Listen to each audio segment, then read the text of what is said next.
And we are live. Ooh. Chris has just pooped himself just a little bit. Just a little bit. Hey everyone, it's Foxx from Modelmaker Guru here. How are you doing, everybody? Welcome to tonight's Modelmaker's Treehouse Live podcast. We have so far 2 people in chat. Don't know where everybody is. I think we may have timed it badly to be on a Saturday. That may have gone horribly wrong. But hopefully we'll get lots of people watching later on. But hello to Kenneth and Phil in the chat. Hello, you two. Hopefully other people watching as well. As always, this is the Treehouse podcast for everybody, not the Patreon exclusive one. So we'll be here with you for an hour and a half, 2 hours, as long as we can keep going. Not family friendly necessarily, but not horribly unfriendly to families. But as we always say, if you're in the chat, all 3 of you, Paul's in as well. Hey, Paul. And Scott. Hey, Scott. Scott, where?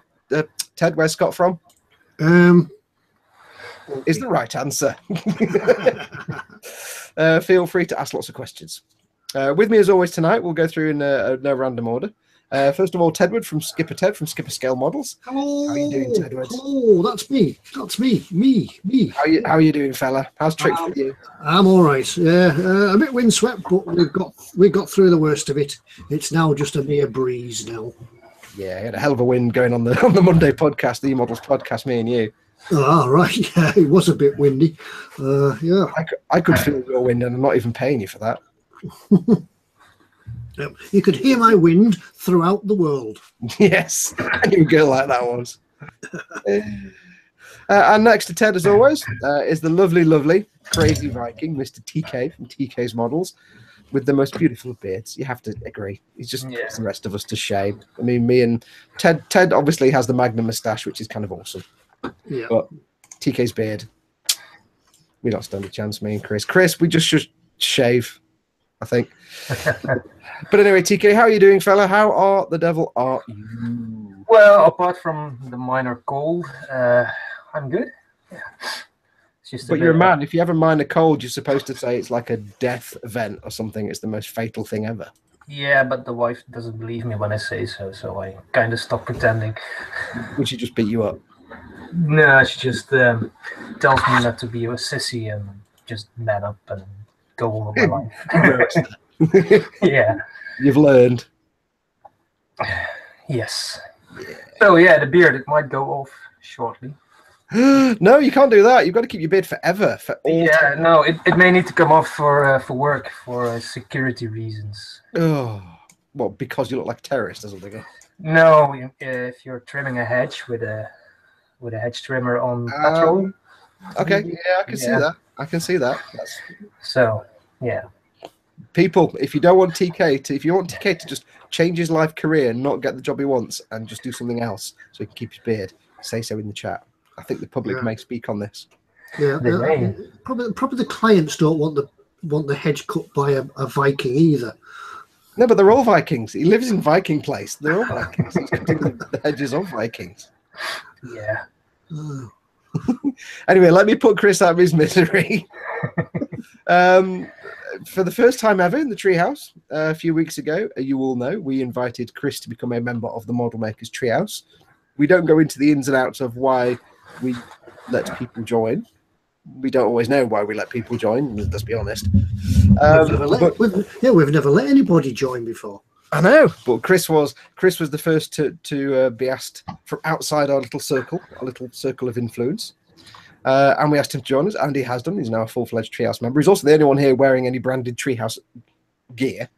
And he's the only one not wearing a jacket. He must be hard.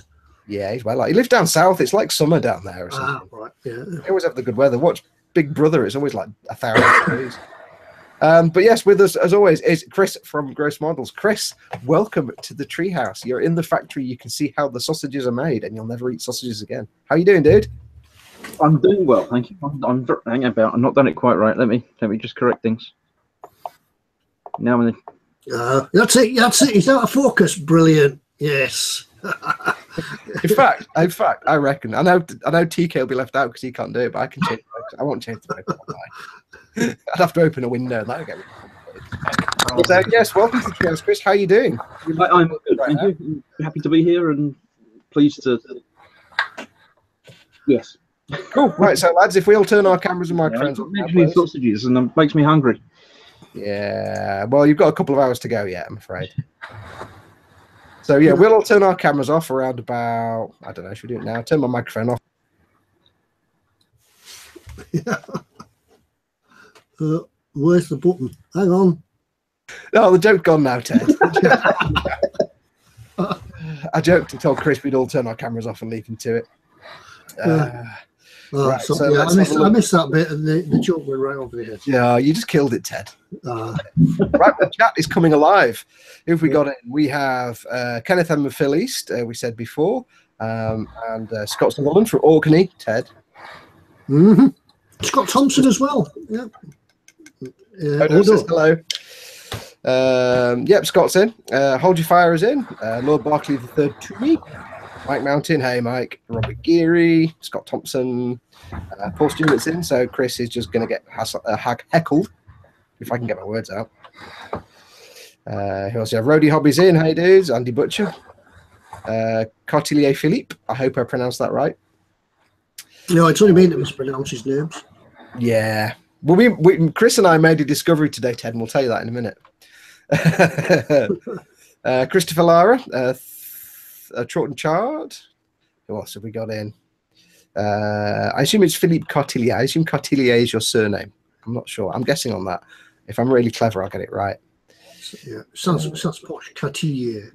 Scott Thompson says it could get confusing with two Scots. Well, I get Chris and Paul mixed up all the time. So that's why Chris's title is Chris, not Paul, because I always get him and Paul mixed up. I'll give him a bit of prompting here and there. So. Paul actually says, "Oi, he made the discovery." So, Chris, I shall before we go anywhere, I shall let you tell as Paul's proxy. I shall let you say what the discovery was. No, Paul wants to do it in the chat. We'll let Paul do it. No, you go ahead. It's funny when you actually speak it with your face. Paul will be cross with me. He's already cross with me, so I don't want to be more cross with me. Go on, then I'll do it. Well, basically, I was chatting away to Chris and Paul today. We were joking about how Ted can't pronounce things like Eduard and Vallejo and stuff, and we always take the mickey out of him and try and get him to say them for these products, like Jimenez and Vallejo. We suddenly realised that Ted can't pronounce the model manufacturer Eduard, but that means he can't pronounce his own name. It is Eduard. Yes, so we had this idea of him like being stopped by the police. What's your name? Well, my name is Edward. Look, just lock me up. Just lock me up. Yeah, that's why I've got it written on my That's why I've got it written on my hand. Do you have it on the visor in the car as the sun visor as well? What's your name? Yeah, Edward. What's my name? Fiesta. No. Is that the magazine he's got up there as well? Yeah, that's why his bed's about a foot off the ground. There's a leg short, so it's propping up. Yeah, there's two stages of life when you get into porn. That's when you're a young teenager and when you get older. So I don't know where I'm going with that. Yeah, I'm moving on. Dan from Miskatonic University Podcast is in. Hello. Right, so let's have a quick whiz round and see what we're all up to. I myself, as you know, I'm doing Teagle. It's there. It's in the process of weathering. Did a bit of spraying today with the what did I use? I've got your sniffles now, TK. Keep him. Damn it. Today I did. This week I have been mostly spraying streaking grime for DAC. I gave it like a big dusting underneath and a bit of dusting on top just to dirty it up. And you know what? It's brilliant. That kind of streaking grime stuff, if you airbrush it as a light misty coat, it's fantastic for dirt and grime and dust. So that's kept me busy. I mean, it's a Starship. If there's ever a time for Starship Phil. Well, I don't really want that kind of dark gunk. I want just moon dust. Moon dust. Dust of the moon. From the moon. The dust that comes from the moon. Stop me, please, for the love of God, stop me. But I found that's just really good for giving that kind of slightly dusky and it mats it down quite nicely as well. So that's what I've been up to. Getting there. As soon as that's finished, we get on to some other stuff. But nearly there. So we'll go around and see TK, man of mystery. Yeah. You've not been videoing much lately. So what have you been up to? No. I'll grab it. But I know you've been busy with your school and your job and your stuff. Yeah, school has taken up a lot of time. So yeah. But I've been working on something. But I have to get it over there. Okay. Just turn the microphone off and case of Rolling Thunder. Oh, okay. Well, I've locked it on you, so we'll just look at your chair for a minute. See who else is in. Andy Butcher's in. He's come in. Hey, Andy. Dave Wise, the Rum Gun Barker's in. Hey, dude. No dudes. Scott Thompson says, what about Dune Must, or is that something else entirely? Yeah. You'll get there eventually. As you get more experience, you'll learn that. I'll leave most of this one. You totally didn't turn your microphone off. No, I forgot. So, yeah, I started another new kit. The Thunder Flash. The Thunder Flash. Only the Americans in the 1960s could come up with a name like Thunder Flash. So I built the cockpit. It's Ooh. tiny. Was it 172 or 148? It's 148, I think. Or is it a Revell box scale? Burn. There. It's It's a scale. 148. 148 scale. That's by 10 model, so they're a bit better than Revell, except they keep forgetting locator pins. That's just to make it more challenging. So it's like a step towards resin kits. Yeah, I'm not planning on building any resin kits soon. No. I saw a video today of a guy making a resin 44-inch Eagle transporter. Nah. Like the command pod's that big and he's just got two halves, and I'm like, nah, not resin. So how's that build going anyway, TK? Pretty good. Build all the little sub-assemblies. I can't reach it. Put them away again, aren't they now? You didn't prepare, did you? He's just looking for excuses to roll his chair around that floor. Yeah. Wake up the neighbors. So there's little cameras and stuff. Cool. And the whole holding system is actually all separate parts, so it's really fiddly. But you're really fiddly. So I'm kind of airbrushing the insides now, and then stick everything together and make a little video of how I did things, and then move on to the exterior. Yay! Well, you've been just so folks know, because you've not done many videos lately. If you just let most people probably know by now because you said it in the boom hut, but tell the folks at home why you've been tied up. I've been tied up because I'm going back to school. Yeah, did you get a math set? Math? No, I don't get math. Did you get a protractor? I get to learn a lot of plants and gardening stuff. So yeah. So TK can almost speak Latin now. Almost, sort of, not really. Rody Hobby has a question for you. He says, was there a little hair on that? On the cockpit, yeah, there was. I took a picture and showed Rody, and then I noticed a little hair. It was actually the dog's hair, so I don't know where that came from. The thing is, that's sod's law, and then as people that make models and photograph them and put them on the internet, you guys will know this. There's always either a hair or a bit of masking fluid left that you won't see, even if you spend weeks and weeks like this close to a model. You won't see it until you take the photographs, put your photograph thing up, get it all set up, take all the photographs, get them all ready in Photoshop, fart around, put them on Facebook, bam, there's a pube on your model, and you're like, oh, for crying out loud. Always the way. Yeah, you never see it until you press the post button. As soon as you posted it, flipping heck. Or words to that effect. Or words to that effect. Yes. I don't know. Do we do swearing on the normal podcast? Should we just do swearing? I don't know. Should we not? I know we do the after hours and more adult, but maybe light swearing, perhaps. Yeah. People in chat think, should we do light swearing or should we keep it family friendly? Chat. What do you think? Let us know what you think. There's no way it's going to end in light swearing. Yeah. That's true. Not if TK's got fizzy. Not allowed to use. Scott Thompson asked a question, but I'll get to that in a second. So let's go around to the third of our fourth.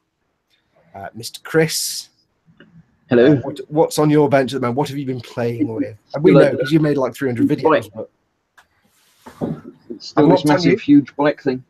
Yay. The internet's watching you now exclusively. So massive. It's massive. It's massive. So everything else I build, it's massive. Yeah. It's got springy bits and things on it as well. Ooh, you got to make the noise.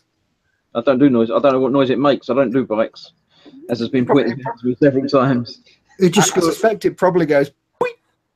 No, it goes scrap as you forget to put it up as you drive off. Or you does that because you've put too much paint on it. The wheel. I have to say, Chris, I did watch you doing the build video and you were doing the wheel. And I've told Chris this, but if you haven't had a chance to watch Chris doing it on Gross Models on YouTube, youtube.com/. Have you got your address yet? Yep, yeah. So youtube.com/gross models. No, channels forward. I don't know how it works. Gross models. I think it was just search Gross Models on YouTube. You'll find. Yeah, actually, don't search Gross Models on YouTube because you'll get something completely different. That could go horribly wrong. No, that's on Google. You didn't think about that when you named the channel, did you, Chris? Yeah. So in the episode where he's putting the wheel together, he's got to put all these little spokes into the holes. And he's bending these like fibrous spokes into the frame of the wheel. And I'm sitting there and I'm like, I'm clenching every buttock I've got. And it was stressful, man. It was stressful watching you do it. It was quite stressful doing it. Yeah, but you sounded so relaxed. You sounded all chilled out. What's the worst that can happen? Agony, tension, death, pain, breaking, and sadness. Yeah. Well, I think that the spokes on this were probably about the same as the little guns on the X-Wing. No, about 1,000 times thinner. They're very similar. Yeah, And but like 1,000, just 1,000 times more of them. So you've not just done the motorbike, though, have you? Because you've been doing something else, haven't you? I believe. No, I've done another X-Wing actually. Every so often, I do a section of bike, and then I have to drift away and do something more to my scale. So I've done Poe's tiny X-Wing. Sweet. I just did.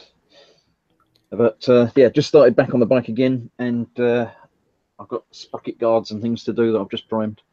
Ooh, it's coming out with a lovely paint job. I have to tell you, it is coming out looking lovely.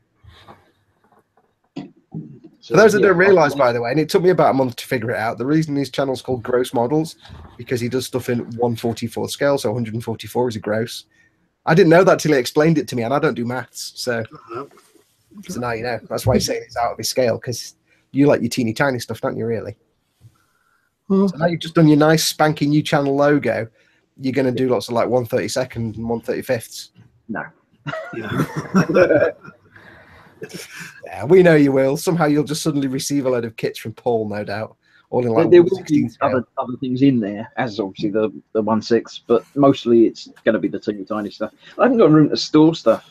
I mean, just at the back of my airblade here, I've got lots of kits, but they're all mainly 1/44, except for the Star Destroyer, which was box scale, but quite nicely, it's 14400. Ah, so it's technically still 100 times smaller. Yeah, cool. Yeah. Paul Stewart says you like kits with 3 parts. Three parts. That about 7 parts, I think that one. Yeah. But the bike like 12,000. Well, that's the Pose X-Wing box, which is fairly typical size for these little ones.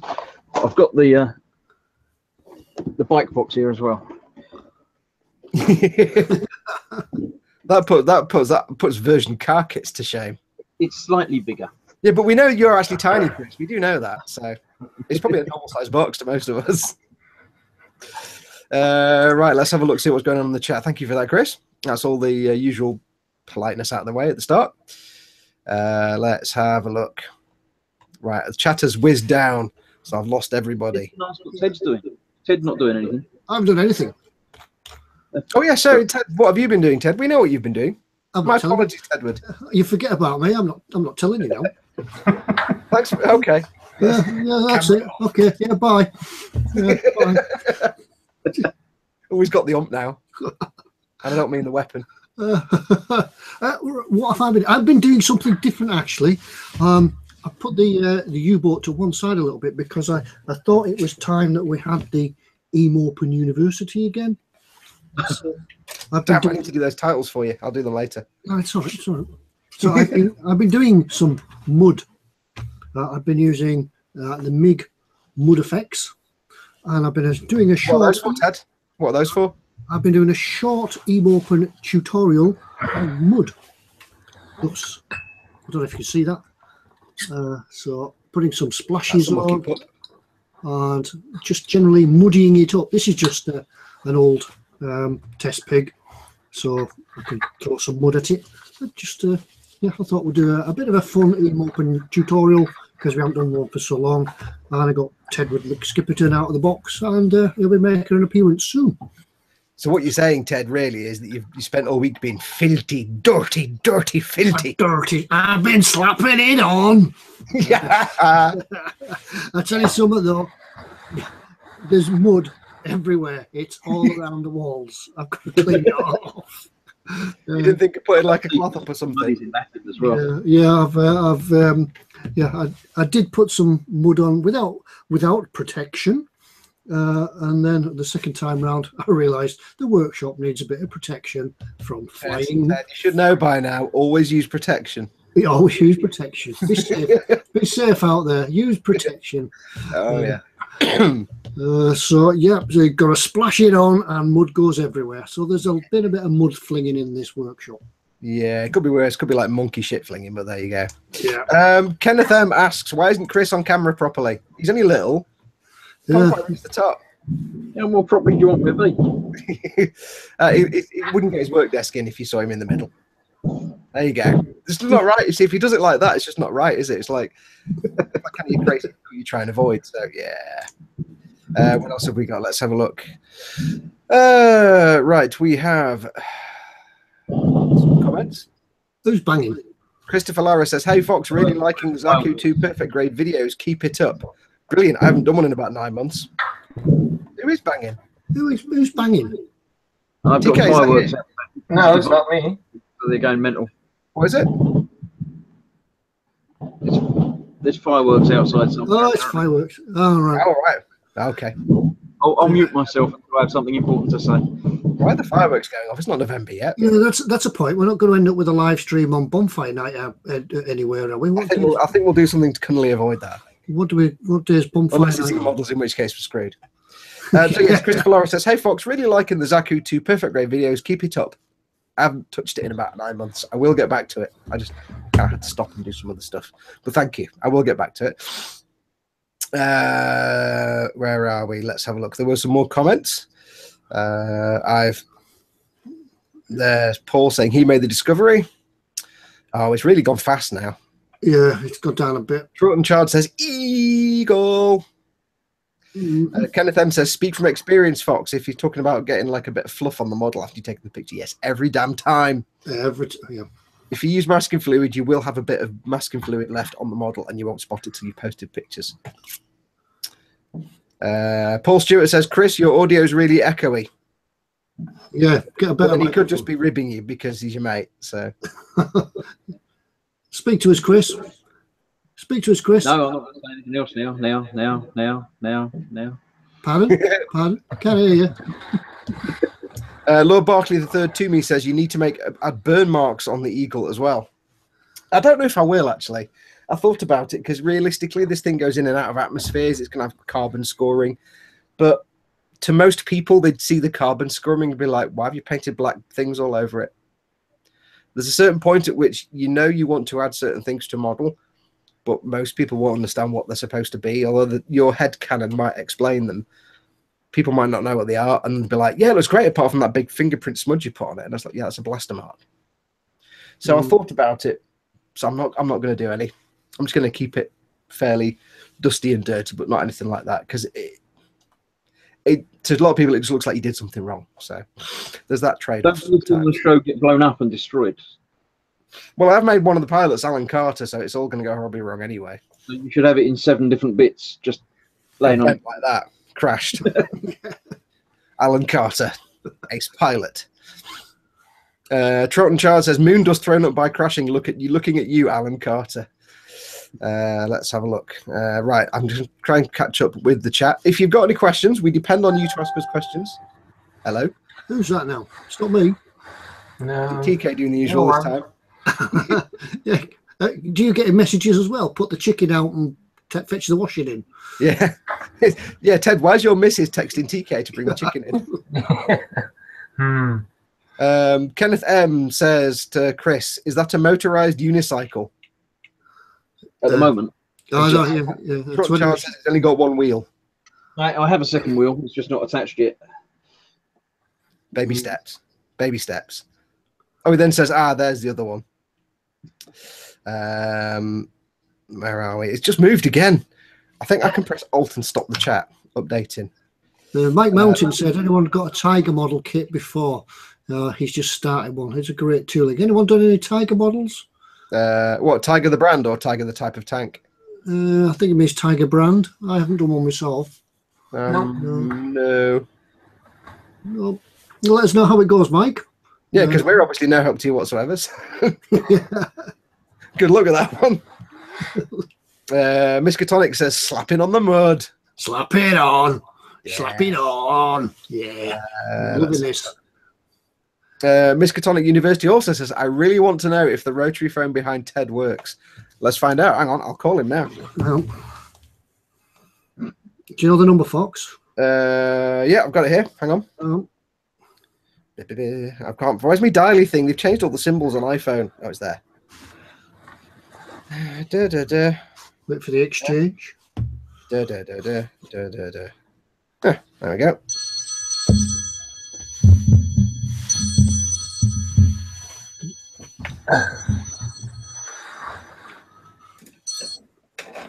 Hello, Fox.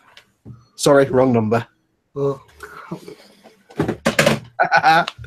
Totally works. It's a real phone. It's like eModels hotline. Yeah, it's eModels hotline. It's a direct line to eModels, and on a Monday night, we get the instructions from the dove from above. Yes, we talk about Pete, the owner of eModels, like he works there. He doesn't. He actually lives in that little phone. That's where he lives. Yeah, He's got a phone in there and everything. It's great. Yeah, it really does work. Connects to BT and everything. Yeah. Let's have a look. Paul Stewart says it's Diwali, hence the fireworks. Was it?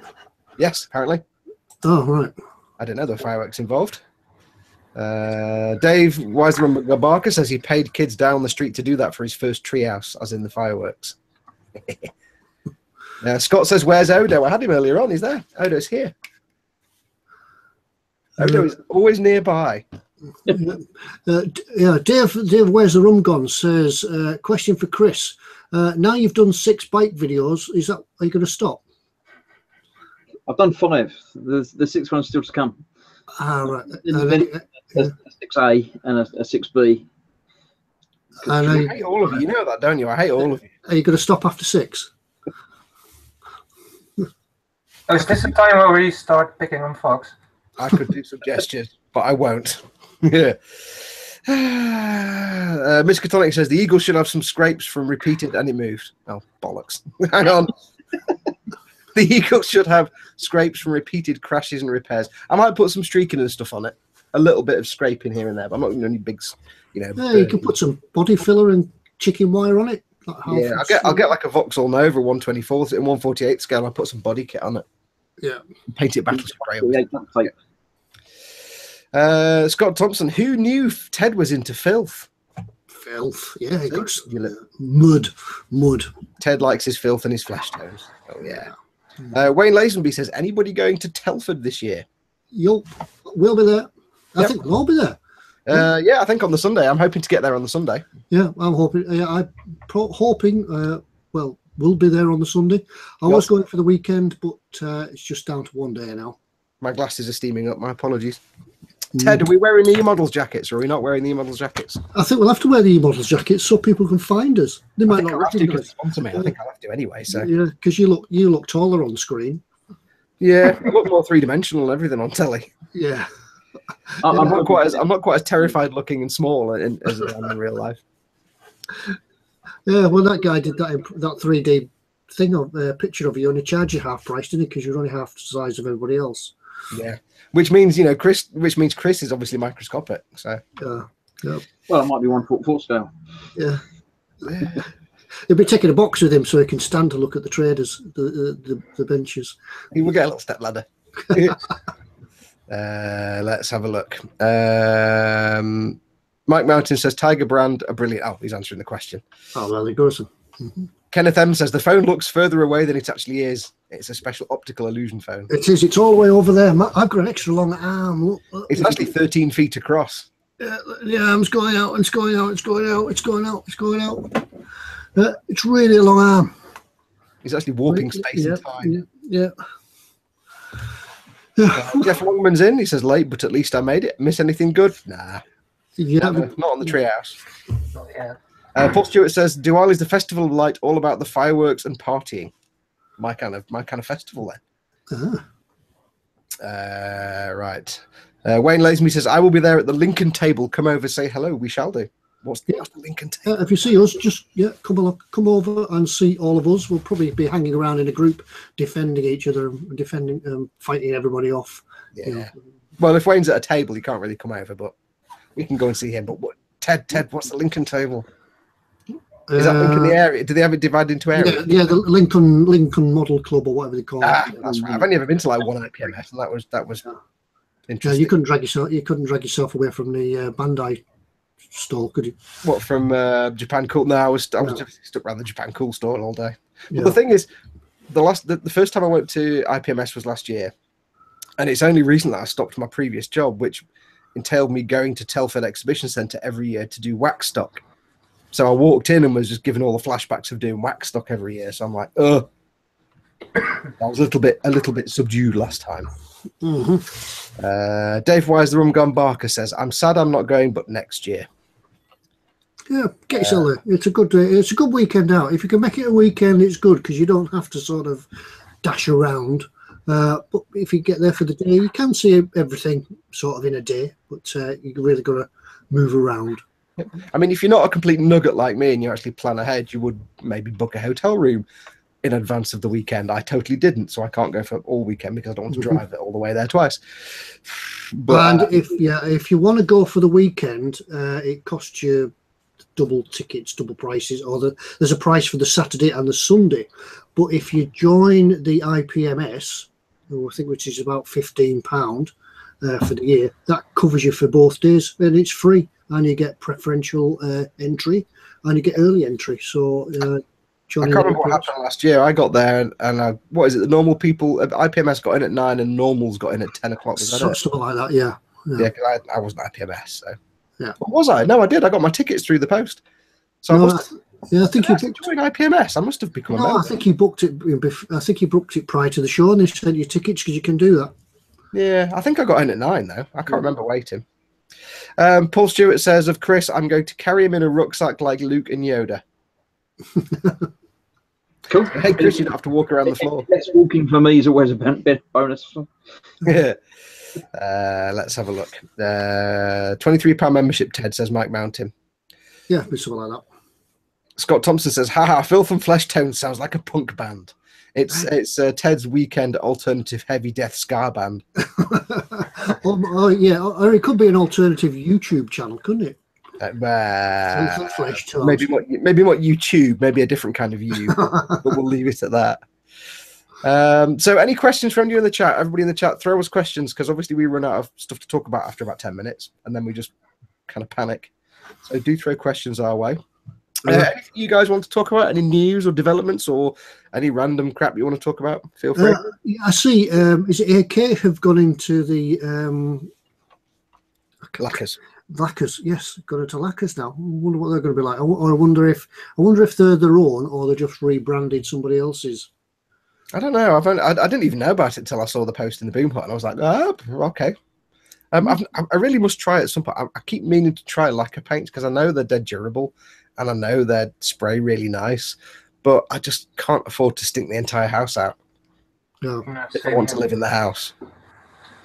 I must admit though, I do like the smell of lacquers. Once the death smell has gone, it has that aroma hanging around in the air. I quite like that. What horrible, nasty, deadly solvents? It's not a smell. It's a bit like the smell of it's a bit like liking the smell of tarmac. Or hot dogs or things like that. It's one of them. Well, no, because they're nice smells. Yeah. Lacquers are just like horrible solvents. Maybe you're just weird. Yeah, Dave says he's just done the dinosaur rush with Tommy. Any tips on blending with acrylic paints? Yeah. Yeah, use a wet palette. Yeah, use a wet palette or dry brush it. You can't, they dry too quick to blend actively. The best paints for blending live are oil paints, but with you and Tommy, that's probably not going to happen. So dry brushing and stippling is probably your best bet. Yeah, or you could try a little bit of retarder. Or try water-based oil paints. Yeah, water-based oil paints. Yeah. Oil paint. I have some, if I can find them. Kenneth M says use glaze medium. That can sometimes help them stay liquidy for longer. Yeah. Yeah. So these are a Dutch brand, but I can get them at my local art shop. Yeah, So I think. Yeah. And I used them with my son when he was about 8 years old, so they're reasonably kid safe. I'm assuming they have the same properties as oil paints. They just don't take 3 weeks to dry. No, if you put them on really thickly, they take months to dry. Because I had my son, he wanted to paint a housewarming gift for a friend, and he painted a Yoda on a canvas with oils. And after about half a year, the really thick parts were still squishy. Okay. So I assume it's just really more a case of you don't have to use mineral spirits as your thinners. It's just no, it's just all water based. So cool. You can use mineral spirits, but you can also use water. That's a good idea. Never thought of that. You can get them around in the Works or the what's that other place called? The Range. Yeah, they sell them. Or any art shop. Paul M. Di Tommaso. I like that surname, Di Tommaso. That's just great. It says, what's a good 0.3mm airbrush that won't break the bank? What's some Apex ones that ISM use? The ones that the UMP ones? UMP ones. What are their price like? I haven't looked at them. I've heard good reports. I don't know, actually. They're supposed to be quite good. Yeah. Really, it's pretty good. Yeah. I have a look round and have a look. Yeah, but the Sparmax gets. Yeah, Andy Butcher says the Sparmax gets decent reviews. Yeah, have a look around and just Google lots of them and then look at reviews. That's I mean, like me and Ted said before, you know, in various places, there's always the thing of buy a cheap one off eBay, a cheap Chinese knockoff. I would actually say don't, because 95% of the time they won't be very good, and they'll just make the whole thing of learning how to use an airbrush even harder. So for not expensive, stick to things like Badger, Sparmax. Sparmax do some good, real, like, not super expensive, because they go all the way from real cheap crappy stuff to quite expensive stuff. So medium range stuff, medium price stuff is quite good. The UMP ones apparently are very good. I just don't know how much they are, but I'm sure there's like a good. Yeah, Andy Butcher says the UMP Apex is about 80 quid. Okay, so it's it's not overly expensive. But don't restrict yourself too much by airbrush size. I wouldn't go in saying you want a 3mm. I would say you want something between a 3 and a 5. Depends what you're going to do, because I guarantee you, if you get a 0.3mm airbrush, then a month later you'll have a battleship you need to paint that's this long, and you'll be there for a week. One thing that I did, I know it's not cheap, but I got the Evolution 2 from Harder and Steinbeck. Now this comes with 2 needles, which is great. So that comes with a 0.4 and a 0.2 needle in the kit, so you're really getting sort of 2 airbrushes for the price of 1. Yep. I'd have to look up now how much it is now. It wasn't overly expensive, and it's a cracking little piece of kit. Yeah, but I mean, if you look, especially if you're looking at not spending a lot of money, keep your sights on anything from 0.3 to 0.4, maybe. I mean, 0.5, you can still do a lot of good with 0.5, but if you make predominantly small kits, like Chris with his tiny ones, you like, I painted it. There you go, done. It's a bit of overkill. I don't personally see a need to go below 0.3 unless you do lots of tiny filigree work and really fine details and camouflaging. You don't. to start out with. If you're just getting used to the whole thing, just if you're starting out, just get used to using an airbrush. So anything from 0.3 to 0.4, maybe 0.5 is fine. But I'd say Badger, if the Iwata Neo is in your budget range, that's about 70 quid, 85 quid if you have the trigger. Who does say Badger, Sparmax, the Iwata Neo maybe. There's the Mr. Hobby ones, aren't there now? The Mr. Hobby, but I don't know how expensive they are. Mm-hmm. They're supposed to be quite good. And the UMP ones. Obviously, Badger and Sparmax you can get anywhere. The UMP ones, I don't know if he sells them on his website, but it's umpretail.com, I think. I've got that right. Yeah. umpretail.com. Those are supposed to be quite good. So check those out as well. I'm assuming he's got a range rather than just one or two top level ones. Let's have a look. Question from Dave. It's moved. Honestly. Oh no, that's the question we answered earlier on. Wayne Lazenby, I just started building Gundam kits. Good man. Somebody did ask me, when am I going to get back to when am I going to start the Yamato? As soon as I've finished this 3 models, I need to get on with another non-E models build. I'd love to do the Yamato straight away, but I've got a million people screaming at me to get back onto Gunpla, so I need to do a Gunpla.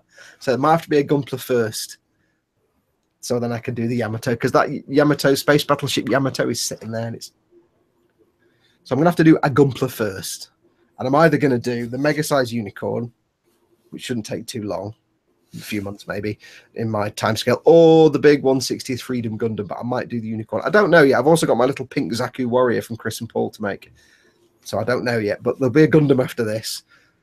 Then I might do the Yamato, and at some point I need to finish that Zaku. So yeah, and then as soon as you get the Eagle in, Peter will want you to be doing another one, or another build. So it's a queue a mile long. Yeah, I mean, I tell you, I'll be honest with you, I'd actually quite happily make another one of these, because the way this is turning out, and not blowing my own trumpet, because I know I'm awesome. No, I'm only joking. Not blowing my own trumpet, but the way this is coming out, I want one for my collection. But this has got to go back to E-models, and I'm like, oh. I may only see it a handful of times once it goes back to E-models. Although it's going to be fun watching James and Pete and Gav trying to find somewhere in the shelf to put it. Because me, you've seen their shelves there. Ted, haven't you? You walk in and they've got this retail section and these glass shelves where they've got like Ted's tank and my striker and stuff. And they're not big. And they've got merchandise in them as well. So I'll be like, yeah, you have to shift a load of merchandise out of the way, because that's got... Yeah, well, they did sell the Dora, but they've got another one now. So yeah, but that's on the shelf though, isn't it? So that is the shelf. I mean, on their little display. Sorry, I'm just adjusting my cushion. It's being really awkward. I mean, on their display shelves. I have, by the way, I just pausing there. I have noticed that while we're on about E-models, I noticed that TK's got his E-models mug with him. Oh yes, Yes. Finally, there is justice in the world. Have you not got one, Chris? I have. It's, Yay! It's got my crocodile clips in it. Yay! I've not got mine with me. It's downstairs because I've got water in my big glass. Yeah, I've got a big glass that's empty. Well, it's sort of empty. Yeah. There's no paid product placement in this live stream. It's all completely free. I just hope they'll do me a favour later.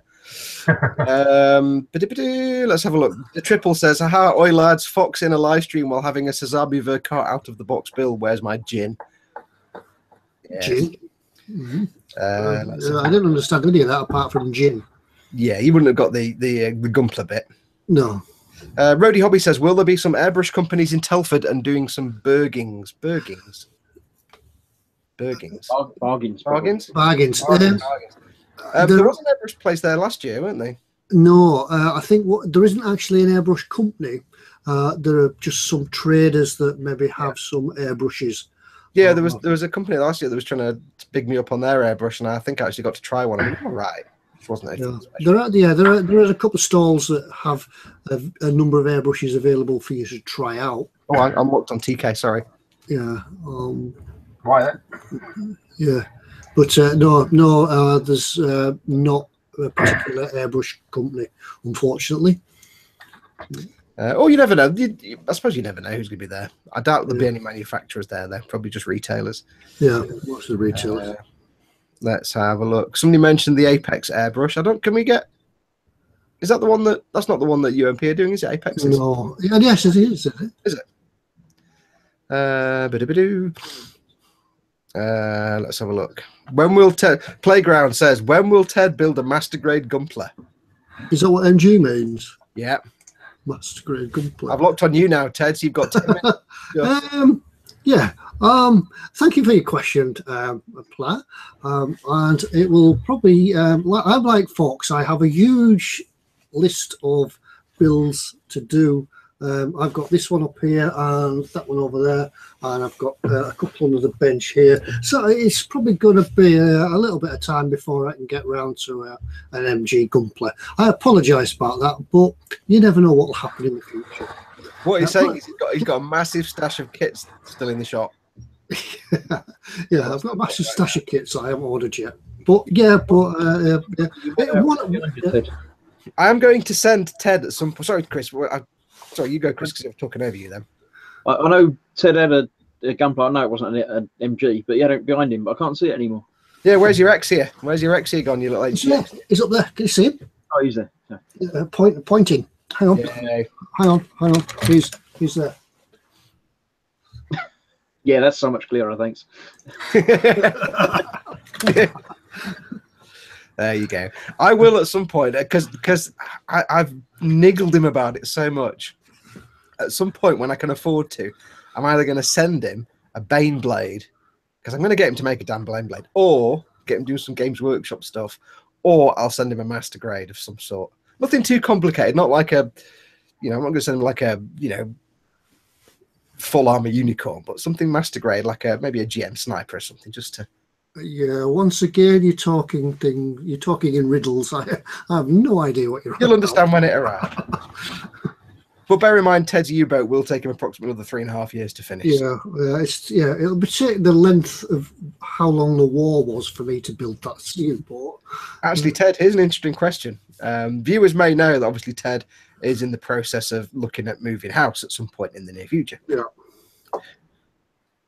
When you look at perspective, like most of us model makers, those of you out there who have like a man cave, like a shed or a basement or something that you do your model making, if you look at moving house, you take into account, has it got a basement or cellar or shed or garage that I can convert for my manly hobby of happiness? Mm-hmm. When you're looking at these places, Ted, are you taking into account you need somewhere big enough to accommodate a 4-foot-long U-boat that also allows you to film it while you're working on it? Yes. Yes. I'm looking at like a 3-foot by 2-foot shed and be like, oh, bugger. Yeah, that's not suitable. Yeah, I am seriously looking at large workshop spaces, probably somewhere bigger than what I've got at the moment. I'm looking at places where I'm thinking, yeah, I could put the camera over there to get an angle on there with a light in front of me, so the window's there. Yes, I seriously am looking at spare bedrooms, attics, and workshops that can take all the filming equipment and such, as not just a man cave to build like normal builders would have just a man cave. We've got to look at the filming aspect as well. So what will really happen is you'll kind of finagle it so that Mrs. Ted lets you buy this house with a 30-foot long garage. You'll finish the U-boat and from then on make 144th scale kits. Yeah. Because the rest will be all the bar and gin factory. Yeah, I could even get a Degassi Falcon in. Yeah, because you can film all those 6 episodes. Yeah. Episode 6, then you can just stop. Right, what else has come in? Let's have a look. Would you consider there you go, Bill Cropper. Would you consider the ultimate primer used on the Eagle as universal, i.e. plastic /metal /resin, etc. compatible? The ultimate primer, this isn't the one I use because this is the gloss. Hey, Paul's getting a lot of free plug-in tonight. Hope you're realising this, Paul. Checks in the mail. That's what you can tell me. Yeah, I've put this over metal. It's not a specific metal primer, so it may not. I'm assuming it won't grip as well as a metal primer, but it'd be fine for most of it. If it's not something you're going to handle a lot over resin, I've always used basically acrylic. These kind of acrylic primers. Never ever had a problem over resin. You don't really need to get specific resin primers. But this will go fine over everything. I say metal, if you sand the metal first to give it a bit of texture, it might grip a bit better. But there are specific metal primers. I mean, if I'm speaking out of turn, I don't know. I'm assuming it works on anything. I'm sure I've covered some photo etch with this stuff and never had a problem. But like any primer, you know, if you're handling the model all the time, there's always the chance you're going to scrape it off and it may not grip as well to metal. But it'll be fine. It won't come off or anything like it. Won't suddenly peel off on you. But scrape the metal down. Same as with resin, just scrape it to give it a slightly rough surface so it's got a better chance to grip. But if you're using Tamiya rattle can primer, that is specifically for plastic and metal. So there you go. Let's have a look. Any other new? While I'm looking through the chat, anything you guys want to talk about? Any news or gossip or? Well, I've lost. Sorry, I was just reading the chat there. So how's your first half hour then, Chris? You've been here. What's on Chris now? Got 10 minutes, Chris. It's been nearly an hour, and I haven't needed a wee yet. Yay! You'll learn. Don't worry about that. Yeah, that's our standby excuse to get off the stream. Yeah, I need a wee. Got to go. Bye, everyone. Yeah. Bye.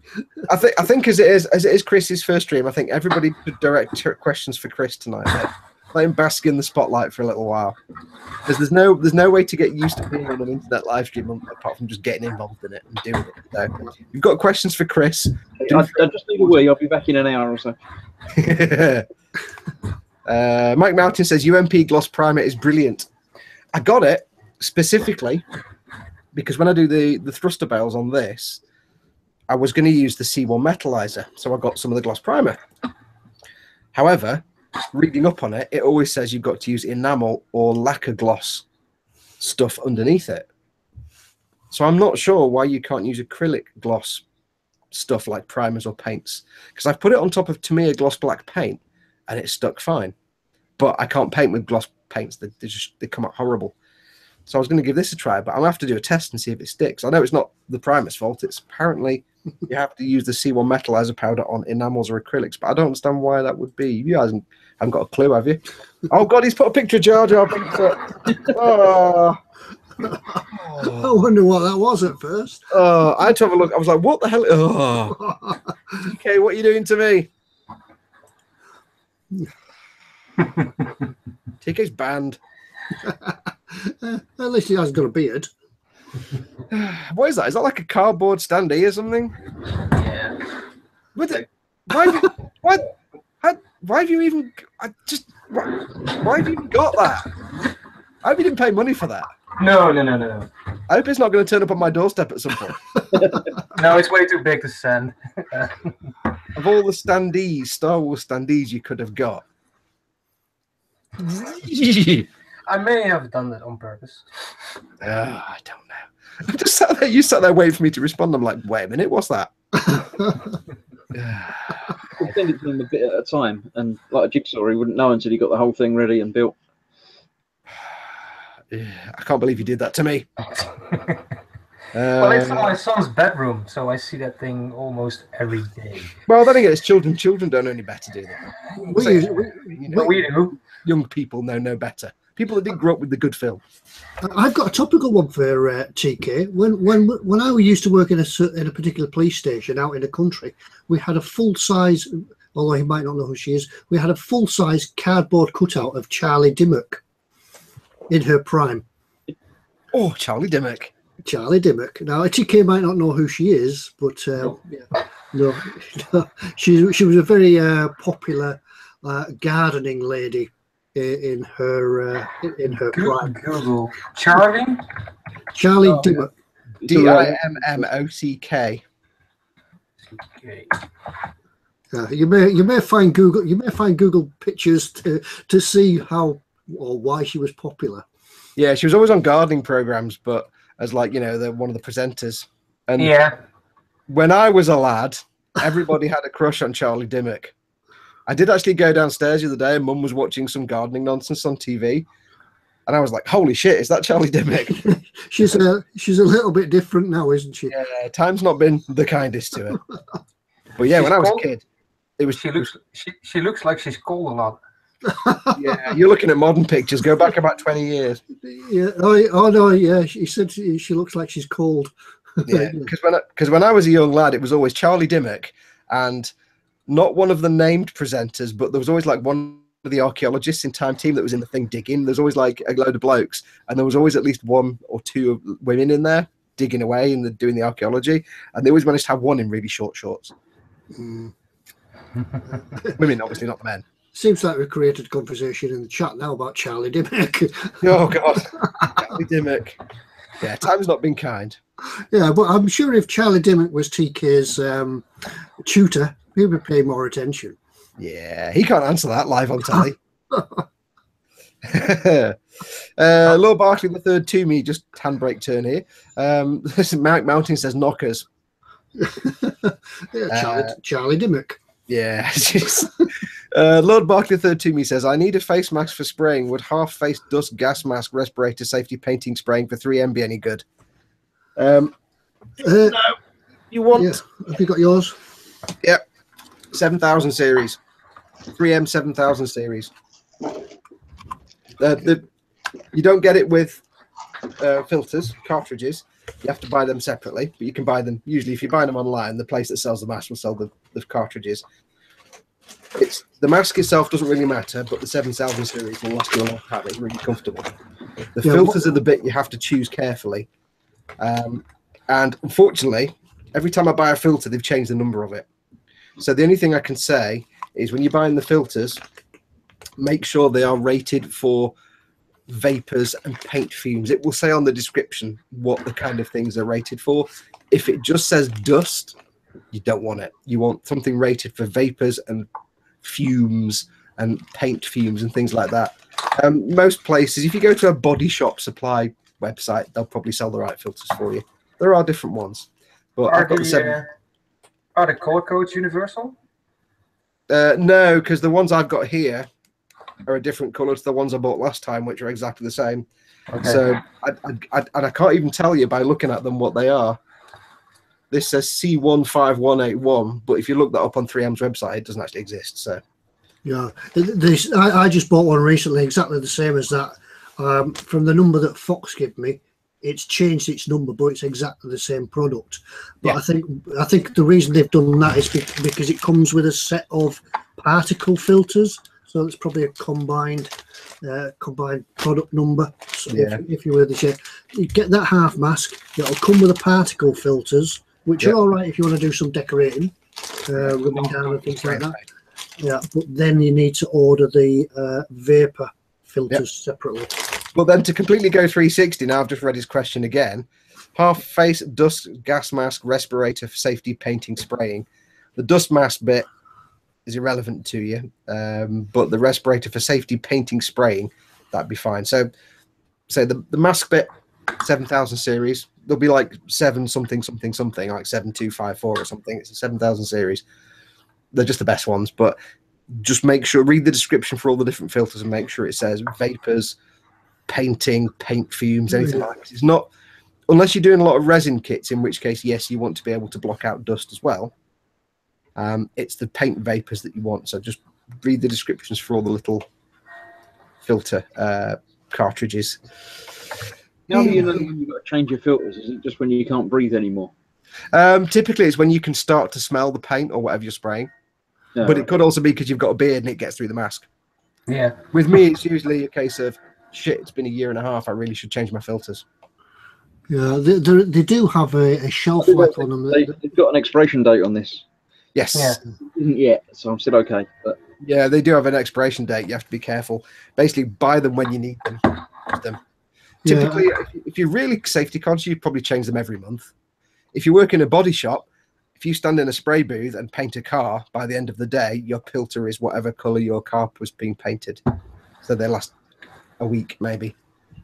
So, but general rule of thumb, unless you've got a big flumpy beard like me and Chris and TK, it's generally as soon as you start to smell fumes regularly, like you might move the mask and get a bit of the paint whiff, but if you start to smell fumes regularly, yeah, you need to change your filters.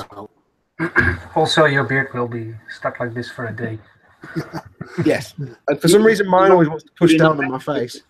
Now, one tip with the filters as well is that when you finish the filter, when you finish with the mask, put it in a resealable bag, because apparently the exposure to the air can also sort of wear down the life of the filter, because they'll come wrapped in a sealed bag, your filters. When you open them, the clock starts ticking. I didn't know that. Yeah, and that's why they give them a shelf. They say replace them every 3 weeks or whatever, so the clock starts ticking as soon as you open the bag. So store them in an airtight bag, and it sort of prolongs the life of your filter. Would it be active carbon filters you're talking about? I don't know what they are. Yeah. There's millions of them. Because mine don't need to be stored in a bag. They're just really fine folded pieces of paper that have a micro permeability. I don't know what it's called. But there's particles bigger than such and such micrometer don't penetrate the filter. Typically, I think if it's less than 5 micrometers, that's smaller than a molecule of water, or nanometers. If the filter is typically smaller than a water molecule, you're pretty good. Yeah. But there's so many different filters available that it's impossible to know exactly whether they should be stored or just left. As a rule of thumb, I mean, I had when we were working in body shops, I had one of those masks, and that mask and the filters saw me through priming and painting a 1945 Cadillac, the full-size vehicle, not a model, the full thing. Several coats and clear coating it, priming several times a Model T Ford, and a few other bits and bobs. And that's proper body shop work, proper spray gun. Psh. So, I mean, we were cheap as well. We couldn't be bothered buying new ones, so it probably didn't do me any favours, but hey. So they will last you a while. I mean, I've had them on there for a few months. I probably won't replace them for another year because I'm lazy and I'm an idiot. But they're not super expensive and they will last you, so. Yeah, I think the active carbon ones need protection from air, because the carbon will react with toxins in the air. Oh, that's probably it. That's probably what I've read then, CK. You're probably right there. Yeah, but I keep them in a bag anyway. It just keeps it clean. Yeah, I'm far too lazy. As soon as I can get that mask off, because the one thing you learn if you've got a beard, the one thing you learn when you use a mask like that is how absorbent the human moustache really is. Because, you know, like you buy an electronic product, it's got a little pack of silica gel that absorbs all the moisture to keep your product dry in the box. That's what beards are like. That's what my moustaches are like. I mean, I could be in the Sahara Desert and this thing would be going with water if I wore a mask. So, yeah. It's life support, basically. Mm-hmm. Life support. Yeah, you can store your dinner in it, store drink, store food, yeah, drink. Hold, it's useful because you don't dribble everywhere. It stores it. Yeah. You can. Well, the worst thing is though, as soon as you put a mask on and you just start spraying, you'll get an itch. Or you'll get a runny nose. You get the sniffly nose straight away the moment the mask goes on. Don't ever sneeze. Yeah, I've done that. Whoa. We all done that. Let's have a look. Right, what are we doing on the chat? Let's have a look. Trot and Richard, are Guns N' Roses going to cover Ernie the Fastest Milkman in the West now then? Are Guns N' Roses even relevant anymore? Does anybody really care about Guns N' Roses anymore? Are they still around? Yeah, they're still around. Does anybody care about them anymore? Or is it just like redneck white Americans in pickup trucks that listen to it and think it's good? Have I just like knocked off half our viewers? Well, they did a tour not too long ago, so I think they need money. Lord Barkley the third to me says found it 7003 series. Yeah, that sounds about right. This is the 7000 series, so there's a few different ones. I think Chris Henderson had mentioned the 6055. I think it's the same mask with different filters, but I think I think the different thing is the different attachments. Somebody did mention, and I apologise because I've missed the Scott Thompson says for the amount of spraying done, it would last a while. Yeah, bear in mind these things are designed for industrial paint spraying. The amount of stuff we do, they'll last you for months. So you don't need to spend a massive fortune.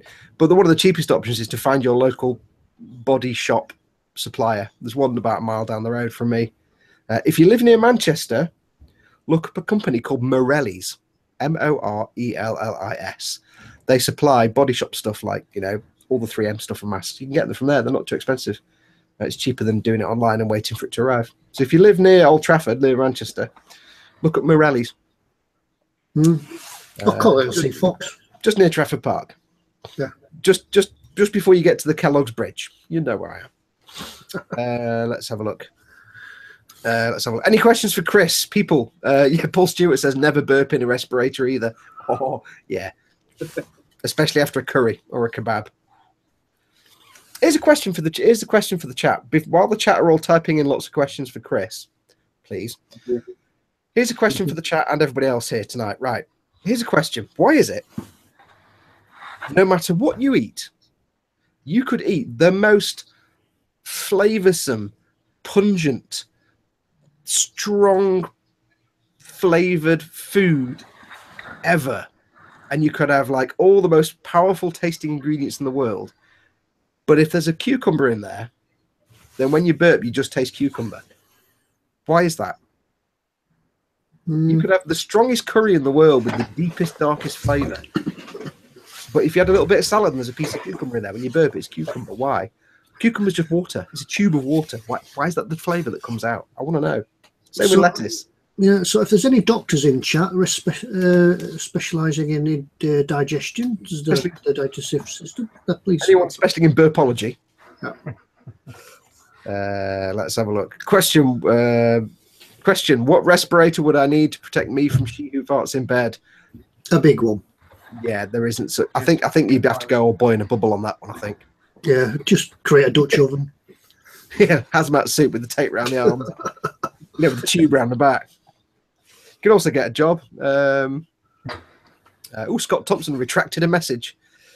Oh, I've just realised there's nobody modding tonight.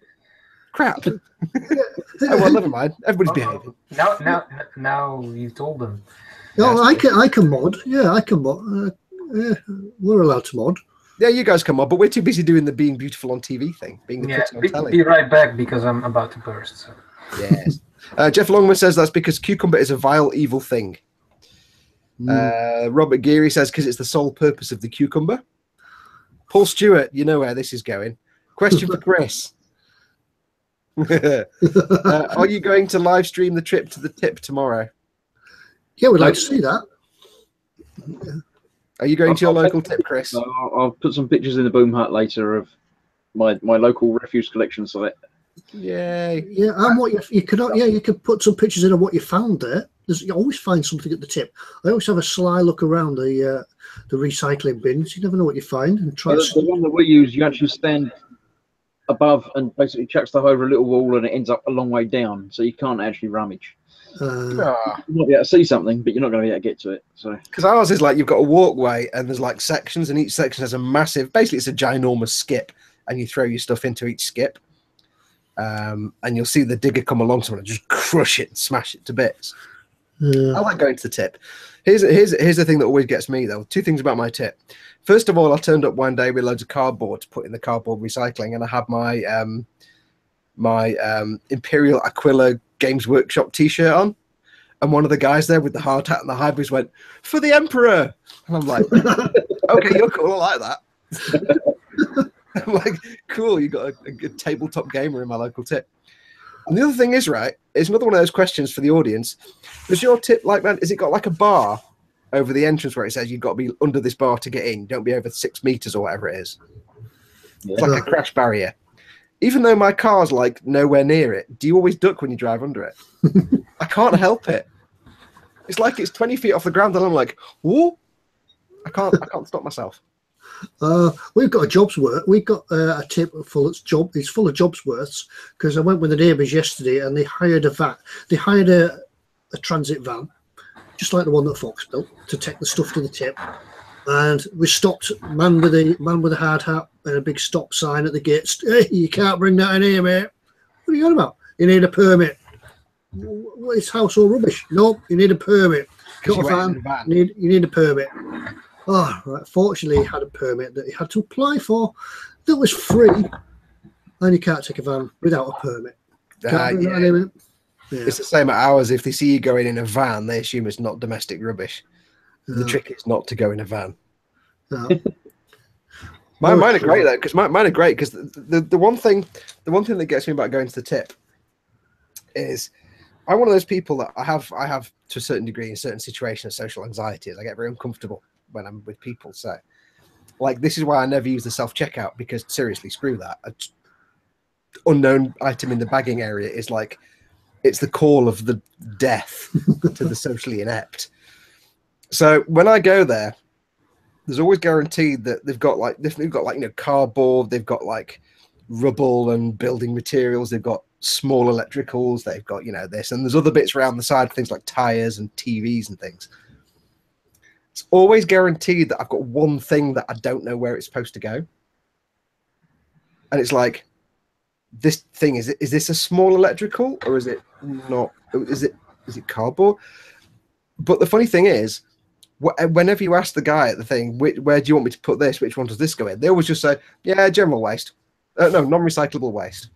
What have you got that you're not sure if it's small electrical or cardboard? I can't remember what it was. Well, it's not quite the correct example, but there's always something I don't know. It's like you get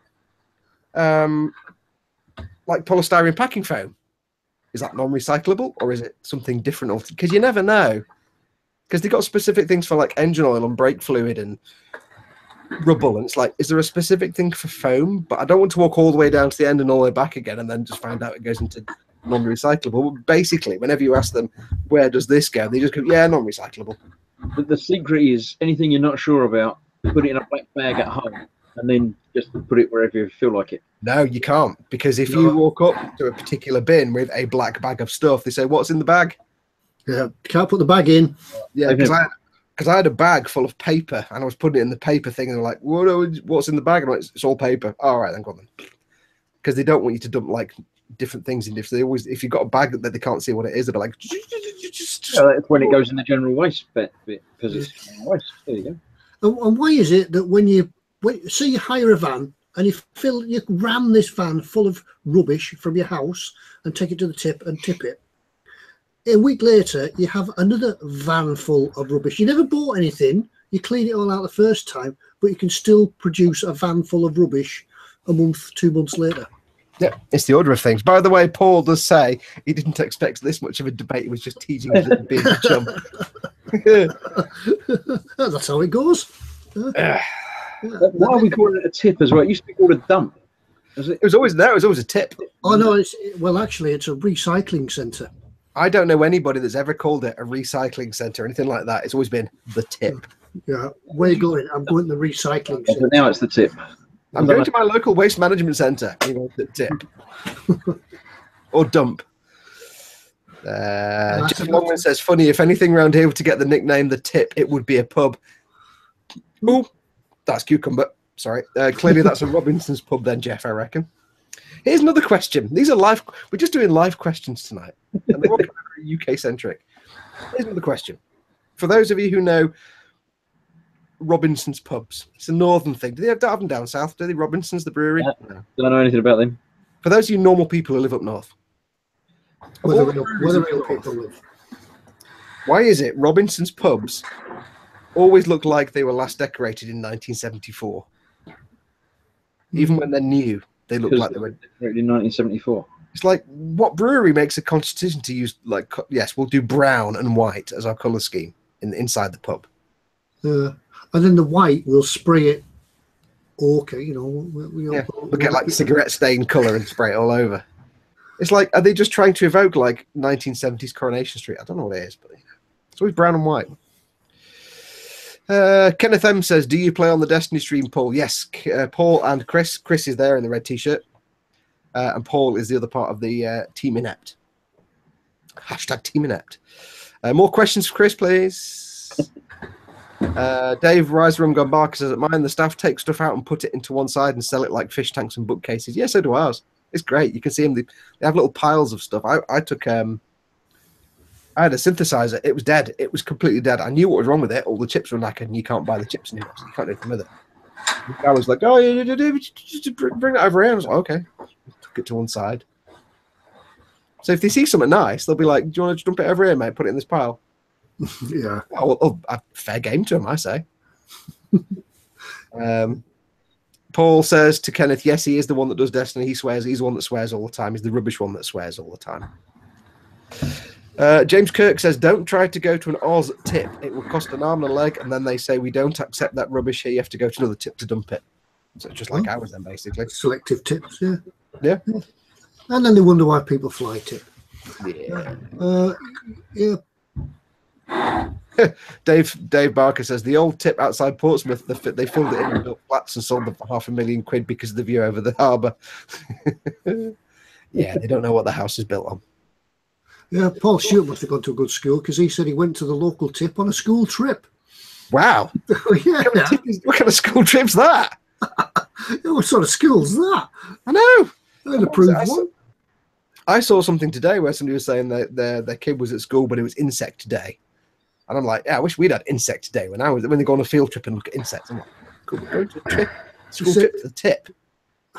Yeah. Is this like one of them up north when I was young, we just got to eat gravel and live in a cardboard box things? Yeah. Did you go to school in a Robinson's pub? Yeah. Where did you go on your school trip today then, son? The tip.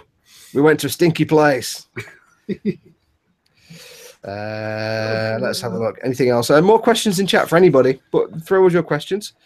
What should we talk about, dudes? Oh, that Dave Barker says yes. It was Tommy. Tommy went on Insect Day. Did he enjoy Insect Day? It sounds awesome. Was it Insect Day or was it Inset Day? Yeah, the hair done. Today we're going to learn the curl and the perm. It's not Incest Day. That would be completely different. Yeah, I don't think you get that in the normal curriculum. Ted, if you can do that, it's because you have a wife. Wait, what are we talking about? Do what? Probably. Hmm? Wait, I'm not sure what that was about. I'm not sure what that was about. I lost it. About filling up the van after you go to the dump 2 days later. Oh, right. Oh, that's why all the stuff builds up. There was a question here. Paul M. Di Tommaso says, I would like to find a good kit of the Buck Rogers Starfighter. Buck Rogers. Buck Rogers of the 20th century. Yeah, I know exactly the ship. I don't think anybody makes kits of it. I know there's a resin one out there. Wait, have you got one, Chris? No. Oh, I thought you said you got one. Oh, yeah, a rattle of the box. Yeah. I used to have a corgi toy of it. Yeah, we've all had that. You know, 35 years ago. So. I think there was a resin kit that came out at some point, but I don't know who it was from. It was ages ago. I think you may occasionally find like a few garage kits, but sadly, just nobody makes a kit. Not that I know of. I could be wrong. Nobody makes a kit of the Starfighter, which is a really nice looking ship. Alchemy Vapor says, "What's been your favourite model to build?" There we go. We'll do round the houses. Over to you, Chris. Over to you, Chris. Yep, you're the first on my list. Favorite model to build. Helicopter. Are you assuming that you have built or that you would like to build? That I have built. Let's say that you have built. It's a little Rebel 144, obviously. It's a Sikorsky. And it was really fun. It was only like £3 or £4 for the kit. So I didn't expect much from it, but it was really good. I like it. There's hundreds of decals on it. It was great.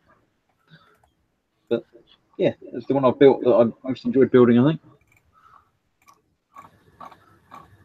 I'm just... I was hoping we'd all stay quiet and just let him try and fill the space. No, I just sit quietly as well. It's fun. Yeah, I'm quite surprised because when you showed all the decals on that, I was quite surprised at the number of decals you got on that kit, given it's like 3 inches long. But then again, Revell did do good decals, so... Yeah. Go on, Ted, with your turn. Sorry, I was just Googling Buck Rogers in the 20th century and trying to find his Starfighter. No, I find lots of nice pictures of people that were in the show. Mm-hmm. Yeah, flash tones again. Looks like... we come back to Ted in 10 minutes. Lots of flash tones. Looks like Monogram did a kit of the Starfighter. Oh, okay. Might still find it on eBay then, here or there. Hence the Viper fangs on the front. Oh, well. I can't. It's very difficult to find a picture of the Starfighter. Yeah, because you just got pictures of Well, just Google Buck Rogers Starfighter. And I just Google Buck Rogers Yeah, but then he just Googled Buck Rogers and got all the pictures of Wilma, so he's just distracted right now. Yeah, I think that's what it was. Erin Gray, Gil. Oh, Erin Gray. Oh. Charlie Dimmock's been booted out now. It's Erin Gray. Chat, just discuss Erin Gray for 5 minutes. was Jamie Lee Curtis in it as well? I don't know. Was she? Judith Chapman, Pamela Hensley. Sorry, I don't know who these people are. Erin Gray. Yeah, Jeff Longman says Monogram make the Buck Rogers kit, but it's been out of production forever, I believe. Yeah, you might find it on eBay occasionally, but it's probably a 30 or 40-year-old kit, so don't expect brilliant quality or anything like that. Being a Monogram kit, there were a few garage kits that came out. Troughton Chard says, What was the question again? does anyone make the kit of it? Oh yeah, the original question. What was your favourite model to build?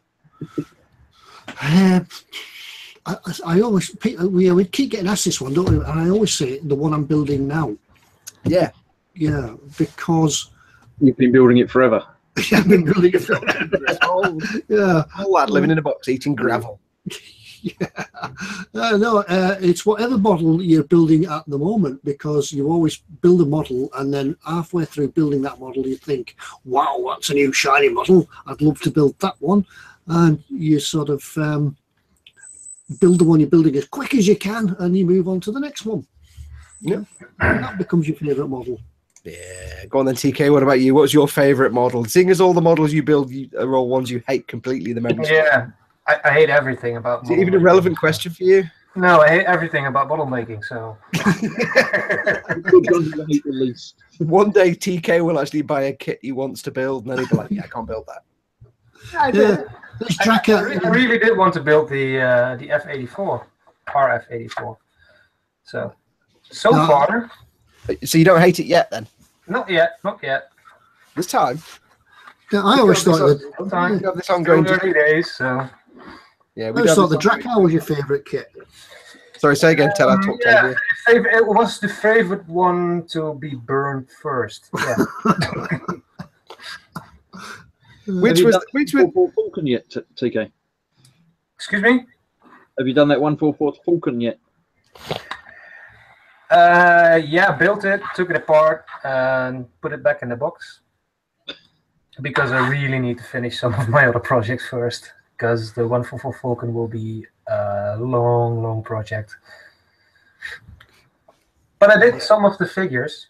I showed them, I think. Yeah, we saw some of the pictures. Some of the figures. So best way to word the question is, what's the kit you've hated the least? The least. Yeah. Which is the one you've been least tempted to throw into the bin and burn it? Well, no, it's generally the result that makes me not hate the kit as much in the end as I did while building it. So let's take the Tornado, which I totally screwed up the decal on by putting it into airbrush cleaner instead of water. Rody Hobby says, I'm going to regret this. Rody Hobby says, het is toch raar dat we elkaar verstaan zelf als I'm all German, don't I? Zelf als we in het Engels schrijven. Yeah. That was more German than Dutch, wasn't it, really? Het is toch raar dat we elkaar verstaan, zelfs als we in het Engels schrijven. I do like the way that TK's cabinet behind him is turning all flowers and bush. It's got plants in it now. No, it's actually not in the cabinet. Oh, is it not in the cabinet? Yeah, I could see. I could see that cabinet filling up with potted plants as as the course progresses. No, the plant used to be on my desk, but it was getting in the way because it's growing, and it's just kind of walking past the cabinet. It's just very slowly. Yeah, it's just moving about a bit. Triffids. Yeah, no, it's there for its air purification qualities. So. Rune Strand says, cleaned my garage yesterday and found an old NPC Star Wars X-Wing kit I bought sometime in the 80s. Forgot about it. Going to push all of the kits I'm working on out to the side and build it. Good memories. Soon to be destroyed. But carry on. Itinerary Blackbird. That's the one I hate the most. Yeah. Think of this X-Wing kit as the good memories won't be there, but you'll have learned a lot since those days. You'll be able to overcome problems. Miskatonic Podcast says Federation Models has the Buck Rogers Fighter and the Draconian Raider. Search for federationmodels.com and then click on the Alliance link on the front page. They're in that list. Not cheap. I got a resin Reliant from them, actually. I've still got it somewhere. Little USS Reliant. It was bad, actually. It was pretty good. I completely screwed up with the crap paint job, so many years ago. Paul Stewart says, TK, I got a delivery of some hopefully nice ferns yesterday. Yay! Ferns. Ferns are nice. Talk about ferns for 5 minutes, TK. Ferns are a spore plant. They preferably grow in the shade or half sun. That's all about all I know about ferns. What's the Latin name for them? I know they go well under trees. Yeah, the Latin name for fern is Fernium somethingium. Fernium bristleoleafium growing in the document. Now, ferns are nice, but they prefer shade. Yeah. Good ground covering plant. Not really, but yeah. Sorry, I had to go back up to the chat because somebody mentioned Gabrielle Drake. I thought that couldn't go without a mention. But yeah, moving on. Who's Gabrielle Drake? You don't know Gabrielle Drake? No. UFO.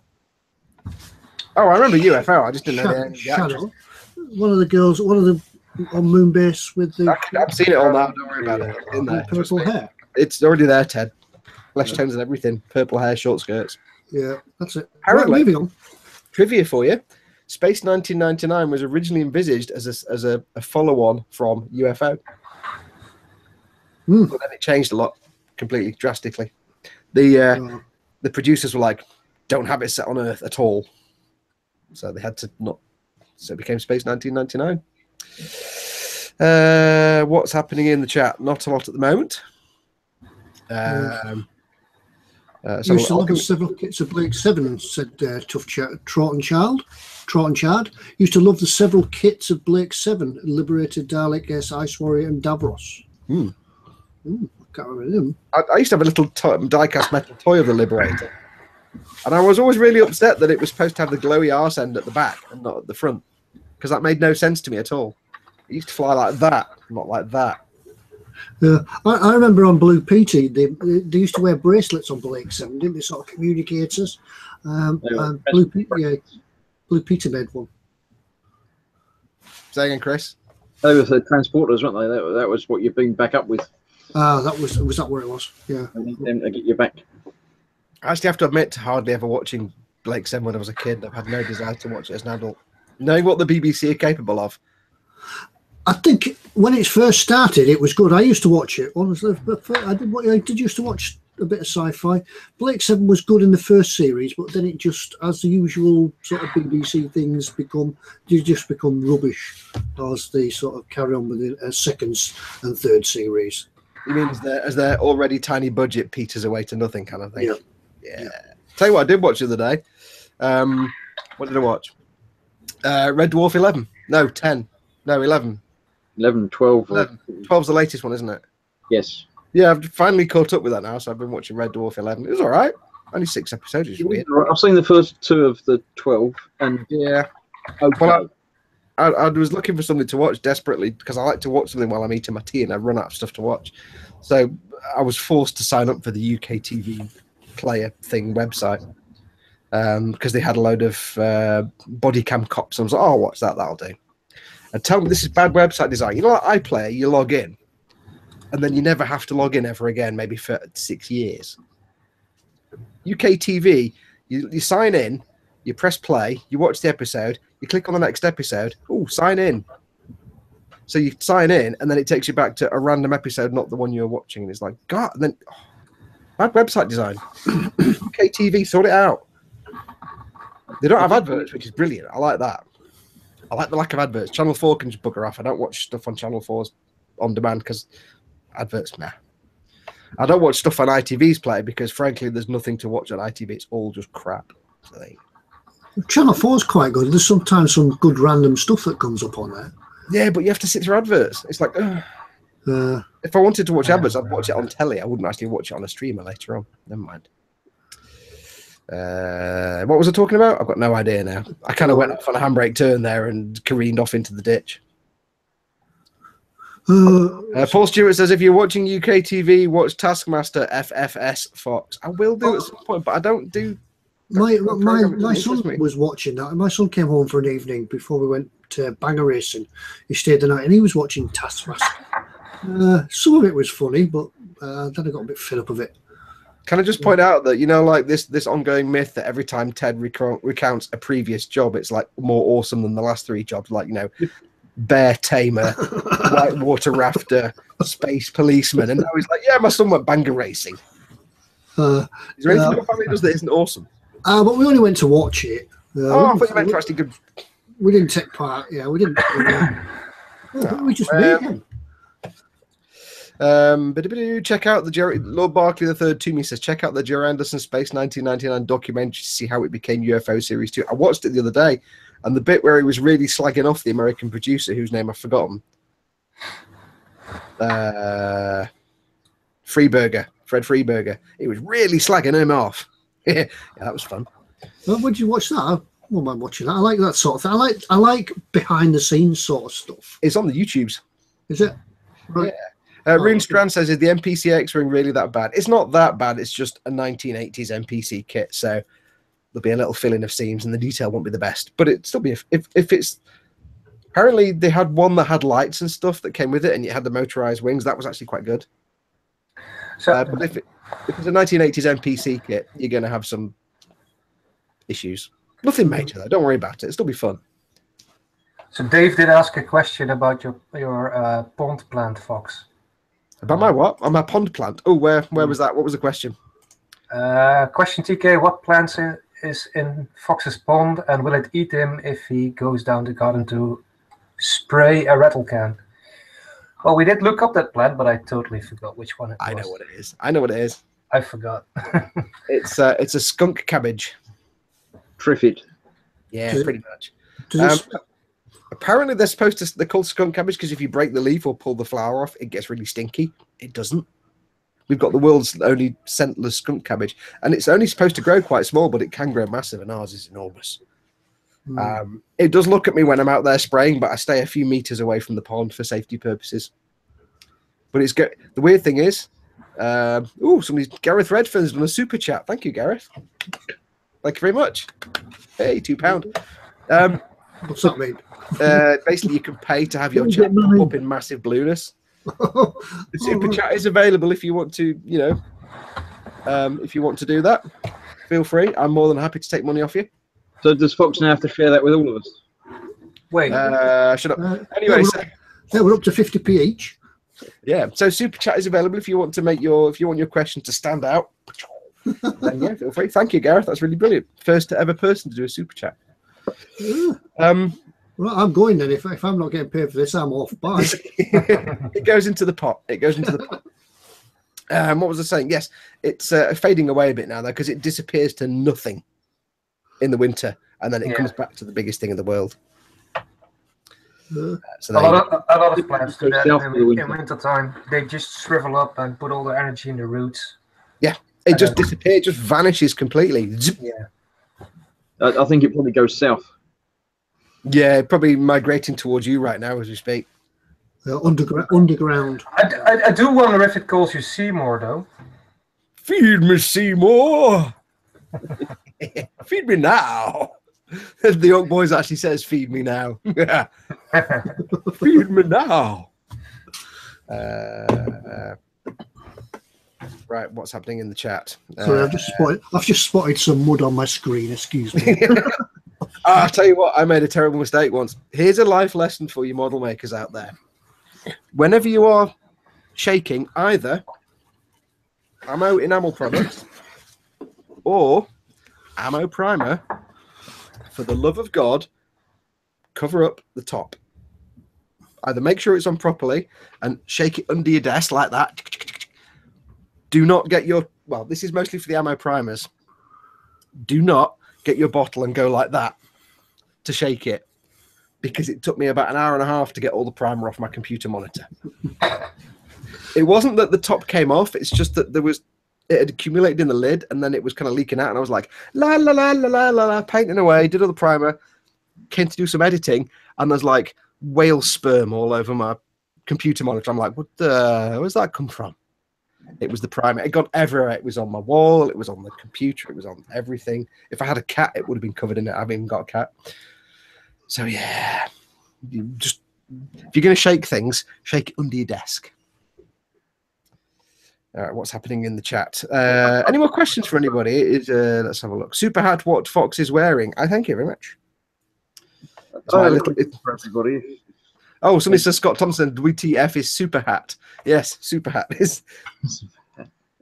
Super chat is. I've forgotten I'd even turned it on like a million years ago. Super chat is just a way for if you have a stream with like 3 million people chatting, people can pay a small amount, whatever much they want, to have their comment pop up in massive blue square with big bold text, so the person streaming can actually see the question.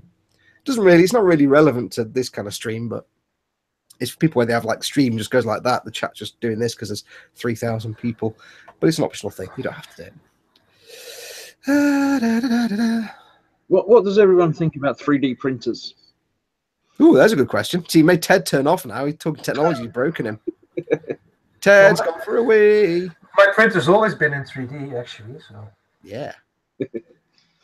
I'm fascinated by it, but I just think the quality sucks unless you buy an industrial one. So it's not something I want to try because the cleanup is just. I think Ted's died. Not Ted, I mean his broadband connection. God, it's bad. Ted, where have you gone? I'll send him another invite. Oh, can I send him an invite? He knows where we are. Yeah. Let me text him. You two talk about 3D printing for a minute. It's too expensive for me anyway. So, and I don't have the time to do conventional model making. So.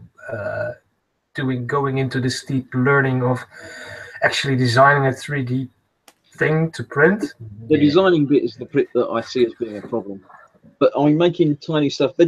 Nobody makes normal cars in 1/44th because they're too small. So Hot Wheels do. But you can get one shaped and things, but it's all military stuff. You can't get a normal road car. Yeah, true. I don't know. Would 3D printing actually work at that scale, though? Would it be fine enough without buying, like I say, oh, Ted's lost his internet? Nice. It probably should pull out the plug and put it back in again. That's that solved it last time. Again. Oh, hello, he's back. I'm back. Yay! Ted's fixed it with his butt, obviously. Not a view we all need to see, really, is it? Nah, he's not working. He's in, but there we go. You're back, Ted. I'm back. Did you get model making chicken in to find it? It happened. Remember this happened last time on your stream as well. No, we didn't get the freezy. You just kind of died and went gone. Yeah, just the internet just dropped out. Just as you were talking about shaking the primer all over your computer. Happens to me as well. Vincent from Mr. Lowe's Model Making's in. Hi, Vincent. Miskatonic University podcast says I would look into what the closest train scale is to 144 there, Chris. There is one. It's about 140 or something. I can't remember now which gauge it is. N or something. Or there is one that's pretty close. Mm. But I mean, 3D printing does fascinate me. I did play with things like 3D Studio Max many, many years ago when I was drawing comic strips and stuff as a way to create backgrounds for comic strips. And it was quite good fun building stuff in 3D, but that was super that's industrial level 3D design. It's super complex. There are programs out there now that are much more simpler to use, like this Google SketchUp and stuff like that, which are dead easy to build things. So the physical designing of stuff doesn't seem too complicated. It's just, for me, the quality's not there. It's all the little, I can't be doing with getting rid of all the little steps and not without spending a fortune on real industrial level 3D printers where you get that massive high resolution. It's changing very quick. It's like computers were 10 years ago. It's getting cheaper and getting faster and better. Yeah. But you decide to jump into the bandwagon and go with it, or because you can always sit there and say it'll be better next week. Yeah. So basically, you are now looking at a dot matrix printer, and in 5 years it will be a color laser jet. Wait 5 years? Yeah, I mean it's the kind of thing where I wouldn't say to someone don't bother, because if you can afford a 3D printer, even a top level one now, just go for it. You might have fun with it. A lot of people do, and you can make money even if you don't have a 3D printer, it's worth learning how to design the things, because you can make money making things for people to buy on Shapeways. Oh, I'm not saying don't buy a 3D printer. Mm.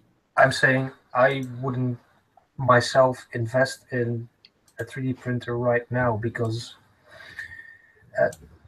just not there, is it? The quality isn't there, and it's too expensive for me, and I don't have the time to design anything really. So yeah, I mean, I'm that's what I'm saying. I'm saying it's like if I got one, I'd probably use it for the occasional bit, like, oh, I snapped this part in a model kit, I can make a replacement part. But that's about it. There's been no reason. Are you having thoughts about such things, Christopher? Not any more than I have been for the past 6 months. So yeah, you are. You should speak to Adam. Adam got himself a 3D printer. He's having a whale of a time with it. Well, I think they're going to be a bit like the development of the video recorder and things out there, and they're going to get better, and people are going to produce programs for them. So instead of you going out, it might be a case that in the future, instead of going out and buying a kit, you'll just be able to buy a program and print it yourself. I mean, Playground says you can get halfway decent, extremely tinkerable machines that can be tweaked into $1,500 machine prints if you're also interested in the hobby. And that's the one advantage. A lot of them are like, I know MakerBot's kind of a bit out of date now, but the things like that where you just build it yourself, so you're not paying a massive amount of money for it. You might pay $500 if you're American or whatever, $600 for your thing that you build and calibrate it. So it's certainly, if it intrigues you, then yeah, go for it. I'd give it a try. But there's always the next one around the corner that'll be better. So it's like, when's the right time to dive in?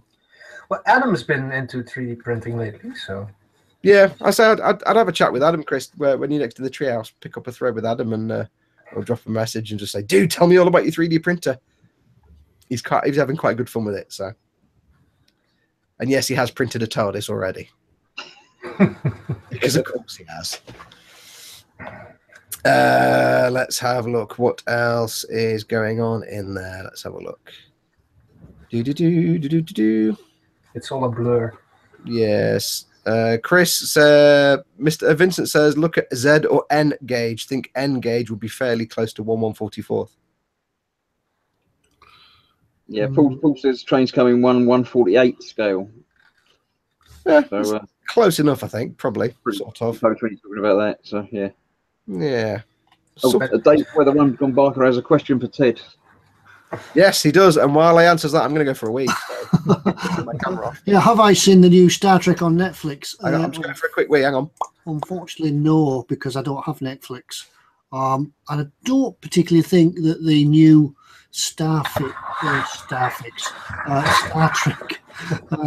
would actually hold an interest for me. I prefer the old one or the original one.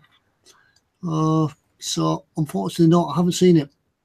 But is it any good though, Dave? Is it any good at all? Obviously, I've seen it, and it's Star Trek, but it's not really Star Trek. They've changed bits for no apparent reason. So, you know. No.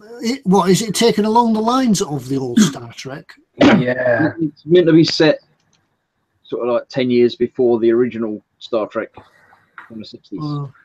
But they've got holographic displays and things, and because it's a new series, so they got new stuff. But it doesn't quite fit. Why have they suddenly forgotten how to do all that now for the original one? Are we still talking Star Trek? Yeah. I don't mind the new one, but I actually sat down and watched all of the Orville. And although I can't stand whatever his name is it Seth Rogen or something, the main actor? I can't remember his name. I can't stand the guy that's the main character. And the humor's like, it's a bit rubbish, but it's all right. I actually think the Orville is more Star Trek than Discovery. There was one episode I was watching, I'm like, this could be a Deep Space Nine episode straight off. But it's not. I don't like the outfits because they're silly, but yeah, I actually think the Orville is more Star Trek-y than Discovery, but I quite like Discovery. It's all right. I'll look it up on YouTube. It's about up here on YouTube somewhere, isn't it? I'll have a look. That's actually really hard to find because nobody's streaming it. You have to really I'll send you a link to a super secret place you can stream it. Somebody asking before about an equivalent scale to 00 gauge, train gauge. Was that the question? To 1/44th, yeah. Yeah, the nearest is one double O gauge. The British train gauge relates to 176.2. Okay. So 144th will be. So 144th. Doesn't go down that far. Oh, that's page 1. Hang on. I can't find it. Let's have a look. Is it? Vincent, just go back to Star Trek where you're looking for that. Vincent says the pilot actually starts off with a ship that is clearly the NX-05 based. Yeah, I don't like the Discovery. I don't like the Discovery. I don't. No. It's weird with the thing. Well, at least they've got a story reason for it to be spinny, but it's just like it just looks, yeah, just no spoilers, but it's weird. Yeah, no spoilers, but I'm enjoying it. It's fine. I like the fact, and I'm going to swear here, so I like the fact they used the word fuck in the last episode. Yeah. I like that because it's more realistic. It's like, yes, they will swear. So I don't mind that. It's kind of growing on me because you can actually see the cast developing together. Yeah.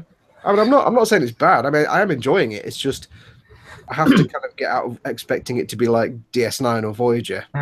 It will never be. Which the Orville is just like DS9 kind of in a lot of because the Orville had a few serious story moments, and it's like, he's just basically writing Deep Space Nine episodes here, which is quite good. Then he puts some crappy humor in it, which is fine. So I'll quite happily keep watching the Orville. But yeah, it's just Discovery. As long as you don't expect it to be anything like the Star Trek from DS9 or anything like that, then it's all right. I just don't like the ship. Nope. Stupid spinny thing with triangles and the yeah. Let's have a proper Excelsior class. Or Smooth would say it's near 8. Seth MacFarlane, that's the one. Yeah, 144th scale's exact O scale. O scale, which would be okay. So double O is 72nd. O is. I was going to say, would it just be O scale? But I didn't know if that was half. 7 millimeter to the foot. Well, the exact scale is 143.5. There you go. So O scale there, Chris. O scale. Oh, yep.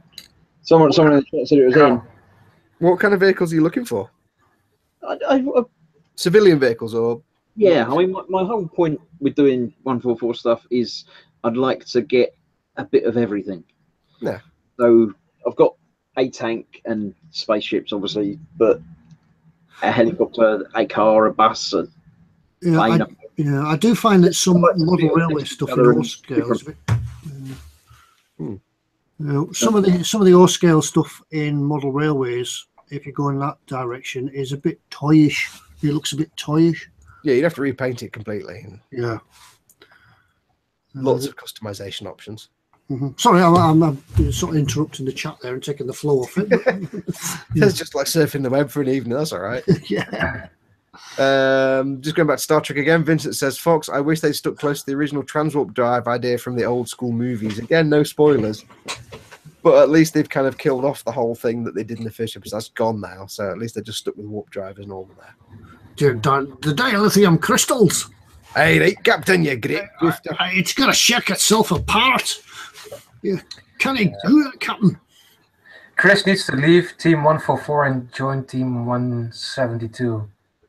According to Dave. Is that sacrilege, Chris?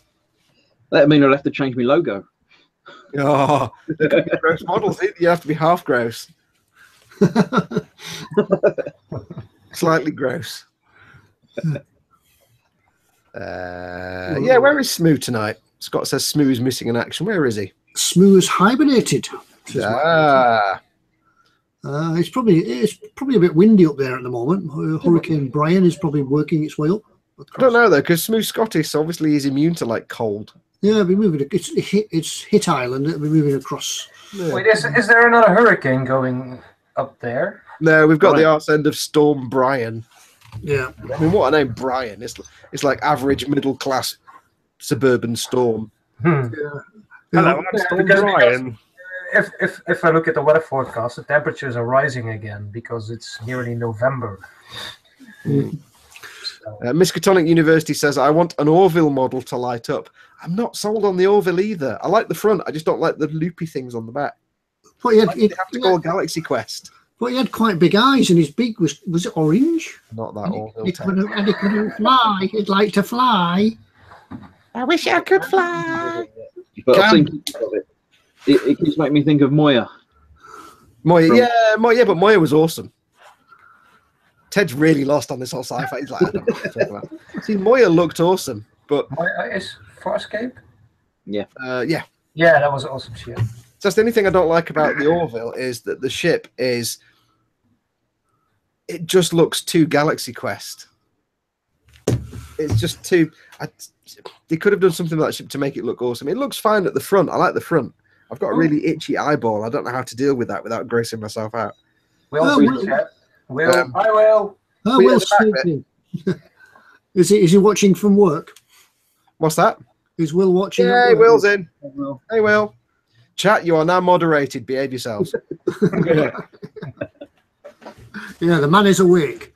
Vincent says the loopy things are straight out of what's it called with the guy who played Hercules in the series. Brilliant. Good research there, Vincent. Factual accuracy. Yeah. Andromeda. Andromeda, that's the one. Yeah. From the scantest of descriptions, we knew what you meant. That man with the thing and the ship with the flying and the hair with the ears and Andy Butcher says rub the other eye, they'll both water. No, it's like an itch, but on my actual eyeball. And no way. I can't do anything. You use the tweezers; they'll get in there and really help. What, Clockwork Orange style? I hear X20A works best for that kind of The goggles, they do nothing.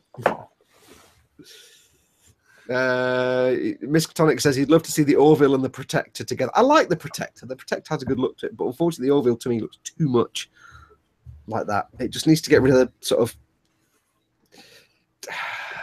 It's reminding me of some kind of computer from the 90s that was just a complete abortion. It looked terrible. Just a minute while I Google Moya. See, Moya's cool because Moya was a living thing. It's a living thing. It's a terrible thing to. Sorry, I'm singing ELO. Sorry, I went back then. Show my age. Only Ted knew what that was. Yeah. He's underwhelmed by my singing. Well, it's a spaceship. Moya. Well, what do you think we were talking about? We're not going to compare a spaceship to a banana. Ted would quite like Farscape because there's strange flesh tones.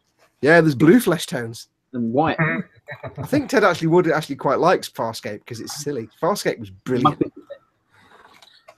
Well, the first few seasons. Yeah, no, Farscape was brilliant. I loved Farscape, and I loved the fact that they got both the main actors to then be in Stargate, and they took the piss out of it in Stargate because it was the same two actors. I'm like, yes, that was perfect. Ted should watch all 10 seasons of Stargate SG-1. He'd like that. No, I might surprise you one day. I might come into chat and know all about what you're talking. Because of Google. Yeah, thanks to Google, I now know what you're talking about. Fox, can you imagine the pain if your eye itches on a noodle challenge, says Dave Barker. I've made the mistake of eating really spicy food and then going for a week. Doesn't end well. I've never rubbed my eye. I have cut onions once and rubbed my eye, and that was a bad move. Miskatonic says, Farscape was fantastic. Rody Hobby says, can we not do a noodle challenge at Telford? I hate hot food. Well, you've just backed yourself into a corner there, haven't you? How about you do the noodle challenge and we'll watch? I'll be watching. Don't ever tell someone that you really hate hot, spicy food because it's just the worst thing you can tell them. Yeah, I wonder if there's a noodle bar. I don't know, but if somebody can suddenly acquire like 5 packs or 6 packs of super hot noodles, and I'm sure one of the tea ladies will let us use their hot water supply for. I really hate that beer that Fox was going to send me. Wait, how can you hate the beer I've not sent you yet? You know, it's just a little seed that has now been planted. I see what you did there. Yeah, you have to get up early in the morning to confuse what was it talking about? Stargate Origin. Wait, what's Stargate Origin? There is meant to be a new Stargate. I heard talk of, but I don't know if it was Origin. What's his name? The Mr. Explodey film sci-fi thing, whatever his name is. He wants to make a new Stargate and reboot it completely, but a movie, not a TV show. Oh, you mean Jar Jar Abrams? Yeah, no. The one that made the original Stargate. Herninger Spurdigeberder. What, MacGyver? No, the producer, the film producer. Who was the producer, the director that made Stargate, the film? I don't know. Spielberg did the first film. The director, not the actor. Oh, no. He's a well-known. It was MacGyver. Somebody put in chat the director for Stargate, the original Stargate movie. He does lots of sci-fi type stuff. I can't remember his name. Anyway, he wants to make. Just say it's MacGyver because he won't sleep if he doesn't know. Ted's fallen asleep now. Jin's got to him. Sorry. Tanks, quick. Dave Wise, the Rum Gone Barker says to send TK some Boddingtons. No, I'll send him proper beer. Boddingtons is just weak nonsense. And I'm from Manchester, and I live a mile away from the brewery. Boddingtons is pap. He'll get some Dunham milk stout. That's what he's going to get. Black Sheep. Or if I can get some Old Tom, Robinson's Old Tom. That is a beer. Or some old peculiar. Yeah, it's a bit weak and feeble. Robinson's Old Tom. Trust me. A couple of bottles of that. Yeah. The worst thing is, some Uncle Joe's mint balls. TK's had some Uncle Joe's mint balls. That's personal. You shouldn't talk about that on this live stream. What? The good thing with Old Tom is it gets your legs pissed before the rest of you. So you can feel completely sober, but if you try and get up and walk off, you're like... and then you're lying there going, I don't understand this. This is not how it works. So that beer of yours is like the River Ank in Egmore Park. Yes, Roland Emmerich. There you go. That's the director. He wants to reboot Stargate.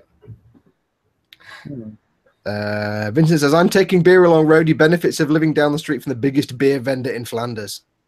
I can't see the name Flanders and not think of Ned Flanders. I can't. Sorry. I know. Just look at all these names that are coming up for beer, and just realise how weird the British are for naming their beer. Yeah. Robert Geary says send him some King Goblin or Old Crafty Hen. Mike Mountain says Old Speckled Hen. Hobgoblin. Hobgoblin. Well, we have Hobgoblin over here. Yeah, the thing is they're all nice beers, but they're all nice beers, but they're kind of weak and feeble compared to like Old Tom. Trust me, Old Tom is just. It's black. It's almost fizzy, but not quite. It tastes like asphalt. Is it a bit like Ons Blackie? Is it like what? Ons Blackie. Similar, but I think a bit more destructive. Is a good way to put it. I went to the Robinson's Brewery tour, and it's great because you go around. It only costs you like 10 or 15 quid or something. You go around, you do the tour of the brewery. I mean, this is in Stockport, so it's grim up north. It's a northern brewery. It's just like it's in a shed, basically. Yeah, it's a bit like going on a school trip to the tip. Yeah, basically. You do the tour of the brewery and you go around and it's all these wonderful smells and they give you a handful of hops that you can sit and eat and barley and stuff. And you go around and then you get to the end and you're in the bar in the brewery tour thing. And so, right, brilliant. Now, the next thing is basically it's a free bar and here are loads of sandwiches and snacks and things you can eat. But by the way, we forgot to actually do the food part. Now, I'd come straight from work to go to the brewery tour. I hadn't eaten all day since my tea the night before. So I'm in this brewery tour. I've got access to a free bar for 3 hours, and they sell Old Tom, and I've not eaten in 24 hours. I was flocked. Trust me, I was battered. And they do it in small bottles. It was brilliant, but I really was absolutely sponged. Yeah. Scott Sutherland says, I will send you some Orkney Brewery Skull Splitter. Sounds good. Smiling Scrumpy. I'm not too into Scrumpy. A little bit sweet for me. I can't stand cider. No. It's like drinking blood, the taste. Lord Barkley says, why does a brewery smell like hot cornflakes or it does in Romford? Because it's barley and wheat. I think it's barley and wheat. They're roasting all the hops and the barley, and it is a most magnificent smell. If you go in a brewery, if you've never been in a brewery, go on a brewery tour, brewery tour. It doesn't smell like beer. It smells like the barley equivalent of toast. It's just a really nice smell. Yeah, and you can always smell it. You can always smell the distillery when you went to Edinburgh. I always remember that when you arrived on the train, the first smell you got was this distillery, and it stunk.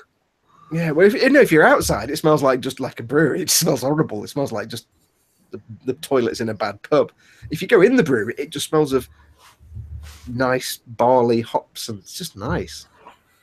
And then you look into the big vats of all the foamy stuff, and you go, "It's a living thing." It's I won't do that again, because you realise that big vat is just full of creatures. Beer is basically made by it's just creatures. Yeast is creatures. And one thing I didn't know was that after the brewery have finished with the yeast, they sell it to Marmite. Quite possible, because it's just little creatures, isn't it? Yeah, they sell it to whatever the company's called now, but they make Marmite from it. Yeah, because it's just absolutely fine. It's just been bathed in beer for a few weeks. But love it or hate it. Yeah, basically Marmite is spreadable beer. What's not to like? There's a company in America that's actually growing. They've grown yeast that produces, instead of producing beer, it produces diesel, or an equivalent biofuel to diesel. Biodiesel. So yeast is like really, really. Somebody was saying when we did the Robinsons tour, they said the yeast, because they grow a culture of yeast and they sort of breed it. The yeast they used was the original yeast they used when they first opened the brewery in like 1535 or something. They just culture it over the hundreds of years. Yeah. So yeah. I think about beer. Brewery. I keep just thinking of Robinson's fruit juices. No, Robinson's Breweries is like, it's the most. There's basically nothing more northern than a Robinson's Brewery. Like if you watch old 1980 Coronation Street, like my mum's just found like they're showing old 1980s Coronation Street on like Dave or something now. Mum's watching it religiously, and it's like you go into the Rover's Return and it's like brown and white and just looks shit. That's what Robinson's pubs look like now. It's great. Just the most northern thing. They're more northern than Michael Parkinson. There has been a severe lack of questions for Chris, not Paul. Yeah, we need people to ask more questions for Chris. Yeah. Dave, where's the rum gone? Says on the emails tonight, when I run out of t-shirts, can you have mint cake? Dave, send me your email, send me your address, and I'll send you some. I'll send you some mint cake, Kendall mint cake.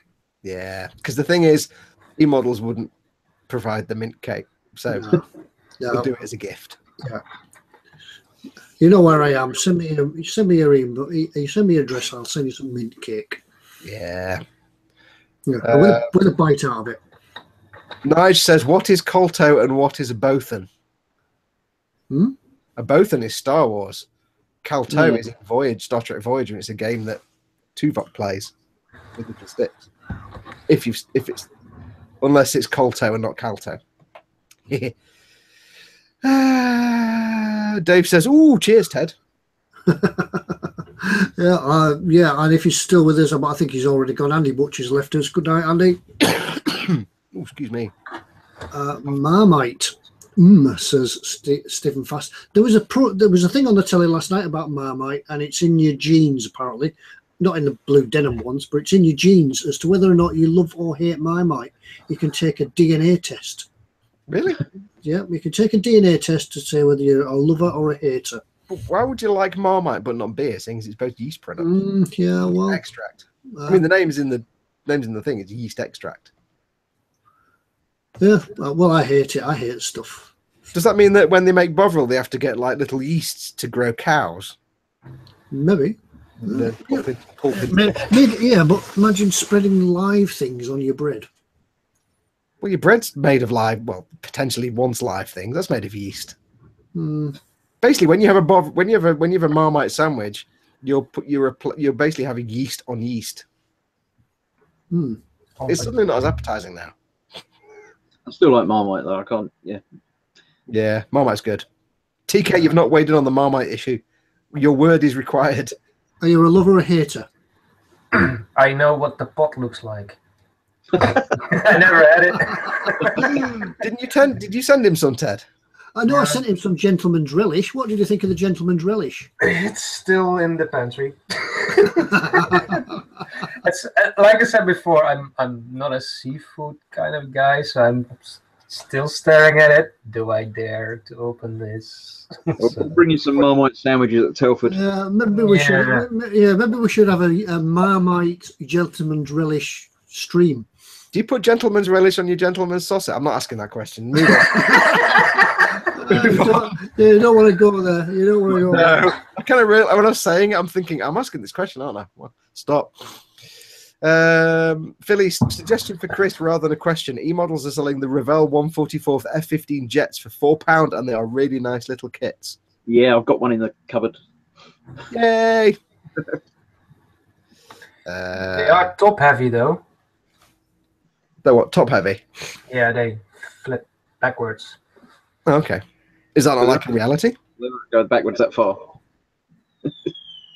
No, my son built one of those F-15s years ago, and I had to glue in a little piece of clear plastic at the end because it kept falling backwards because of the weight of the vertical stabilizers. Yeah. Stefan Last says, I'm in Sweden, but my dad is from England. Guess I have the Marmite gene from him. Yes. No, Paul Stewart loves Marmite. Kenneth M prefers Vegemite. I like Vegemite. But have you actually had Marmite though, Kenneth? Is Vegemite comparable to Marmite though? Is it the same thing? Vegemite is a vegetable extract, not yeast extract. It tastes very similar actually. It's really nice. It's a little less. No, it's equally as sharp. It will kick the back of your throat. Let's just be honest. It's really nice though. Paul Stewart says that's okay. Chris is top heavy too. Yeah, top heavy and short. Yeah. Jason Champion says, do you guys have a table at Telford or will you just be visiting? Yeah, we're just visiting. No. We do have a table. It will be just on the left as you go in the bar. What you do is you buy drinks and you place them on this table. No, we don't. We're not exhibitors or anything. We'll just hang out and walk around and bitch about people about exhibitors. We won't bitch about exhibitors. Yeah. You'll most likely tend to find us where there's coffee or food, or outside. Me and TK will be outside smoking like chimneys. Mm-hmm. And Mrs. TK was talking about occupying a table. So yeah, but there's nothing we could show. So we have been working on e-models to at some point go to do things like Telford and stuff like that. But we did last year get as close. Was it last year? No, it was the year before. I get as close as arranging a table, but then we thought it would be a too hard to do type thing because they're an internet dealer, so it would be too hard to do to sort of set up a table. So, but we'll be there. I'm planning to have some giveaways, some T-shirts, so I can give them away to the first come first served. I'm planning to have a reverse giveaway where people bring me things. I can swap. Yeah, I'm taking T-shirts to swap. What can you offer for a T-shirt? Wait, just don't even know. You're probably going to regret that, Ted. I wouldn't. We've had chats with emails before about doing like shows and stuff, and there are two reasons, like Ted says. One is the management of stock for an internet company is a major ball ache. Taking stuff out of stock to take to a show and then getting it back and unpacking it and putting it back on the shelf and readjusting the stock from what you've sold at the show, it's a nightmare. But also, somebody told Pete you'd have to pay for the table, and that just killed it dead anyway. So, yeah. As soon as money was mentioned, he was like, "Yeah, no." Yeah. Mm-hmm. Scott says, "Fox, I've been to the Orkney Brewery website. They are doing a puffin ale. I'm in for that." Mm-hmm. We'll have to sample that. Yeah, if there's some Southerners, we'll sample it. Yeah, made with real puffins. Asks Scott Thompson. Mm-hmm. Puffin blood. Kenneth M says, "Puffin piss, lol." I think I mentioned this in the e-model stream, but for those of you who don't know, Pog, what they call Porgs, Star Wars next film, Porgs, inspired by puffins, because puffins lived on the little island where they filmed the bits for Luke and Lady Person. What's her name? Ray, that's it. Luke and Ray. Ray. I can't remember the name new characters at all.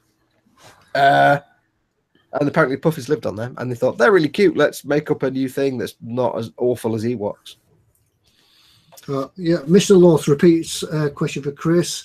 N-gauge comes in 1/148 from most makes. Does your love for 1/14 main railways might be a possible option for you in future? N-gauge railways. Yeah, is he going to you're getting trapped into model railways? Basically, is what he's asking. No interest in railways at all. I haven't got the room for them apart from anything else. But, no. Yeah, you need to grow a bigger grey beard and smoke a pipe. Well, the colour's getting there, but yeah. Anyways, you can run your railway through your beard as well. Yeah. There's room for a lot of stuff in a decent beard. Yeah. Do you actually can you use your beard, TK, if you really can't be asked picking up your pint? You just kind of put the beard in and use osmosis, like capillary action to absorb the beer. Yeah, just soak in it. With it.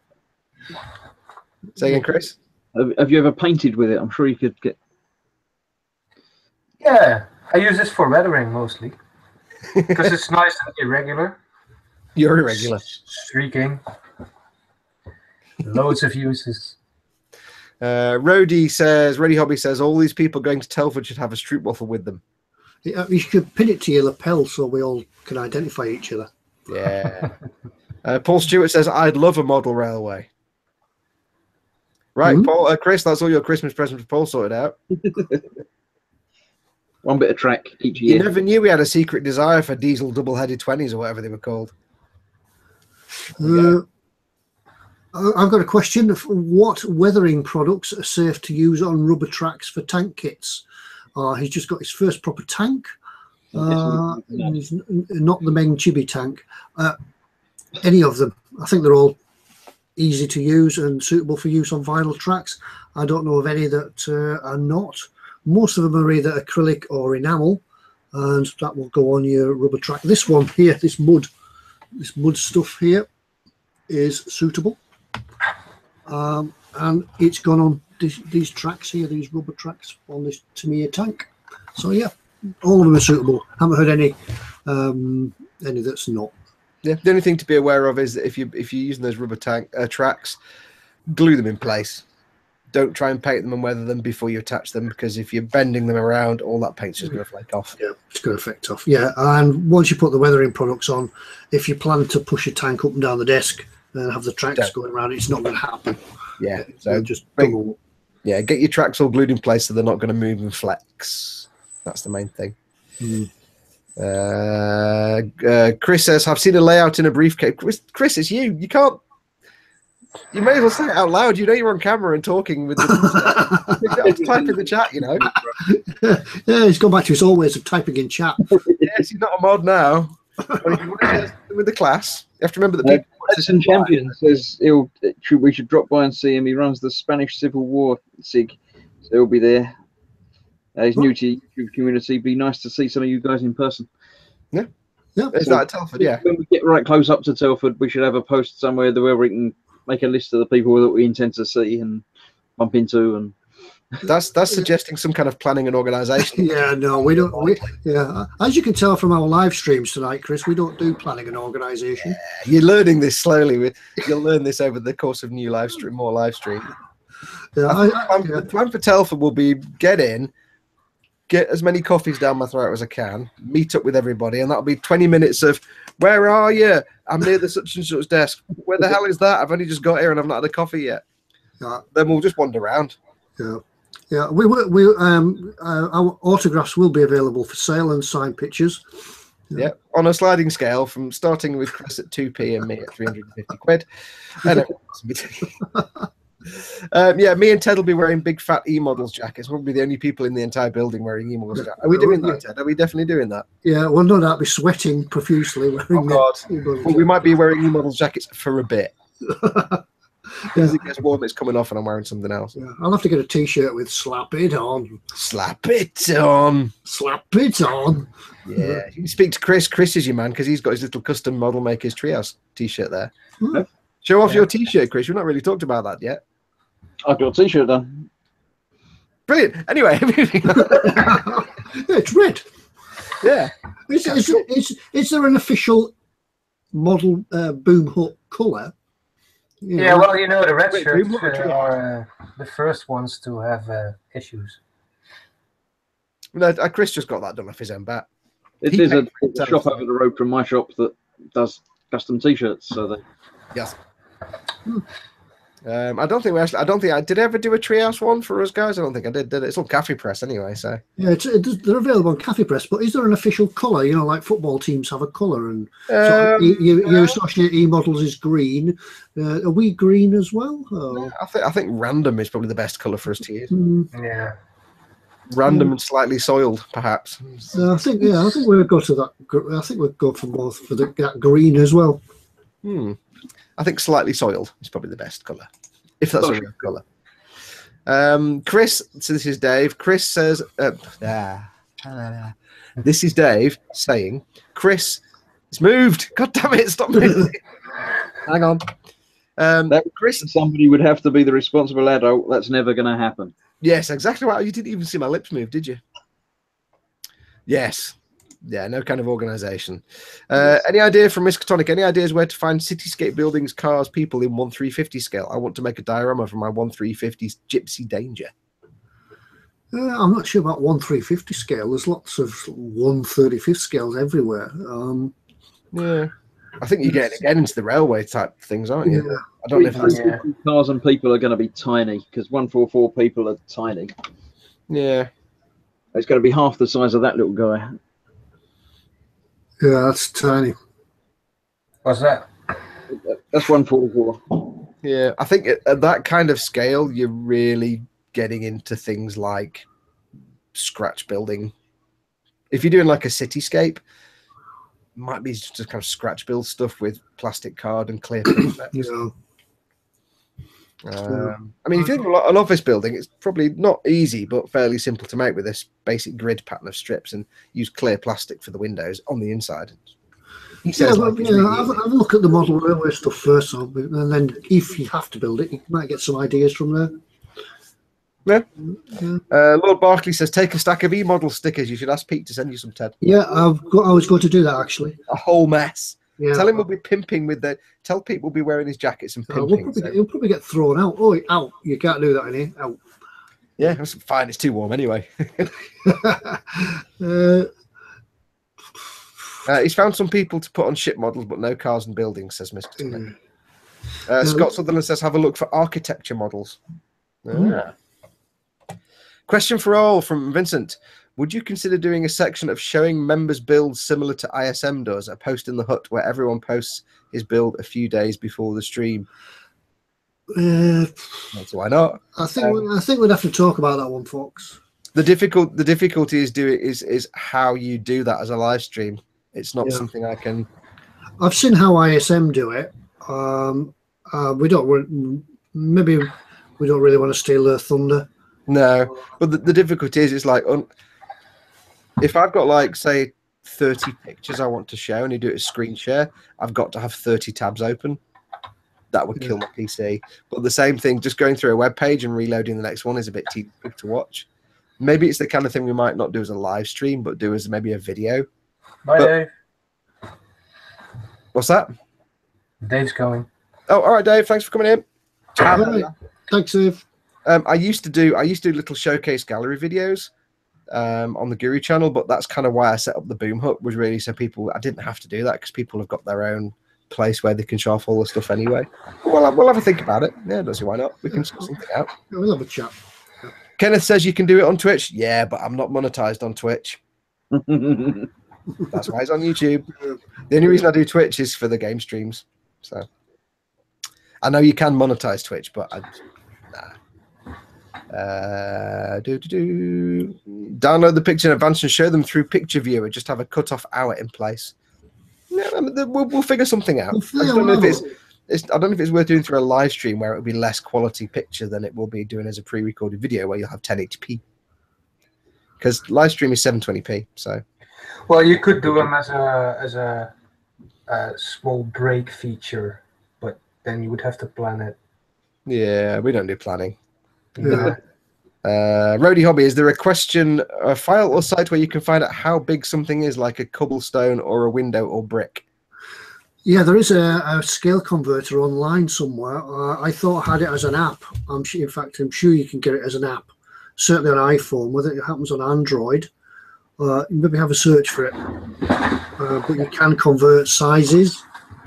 So if you know the size of a brick, it's 12 inches by 4 inches. You put that in at 1:1, and it will tell you.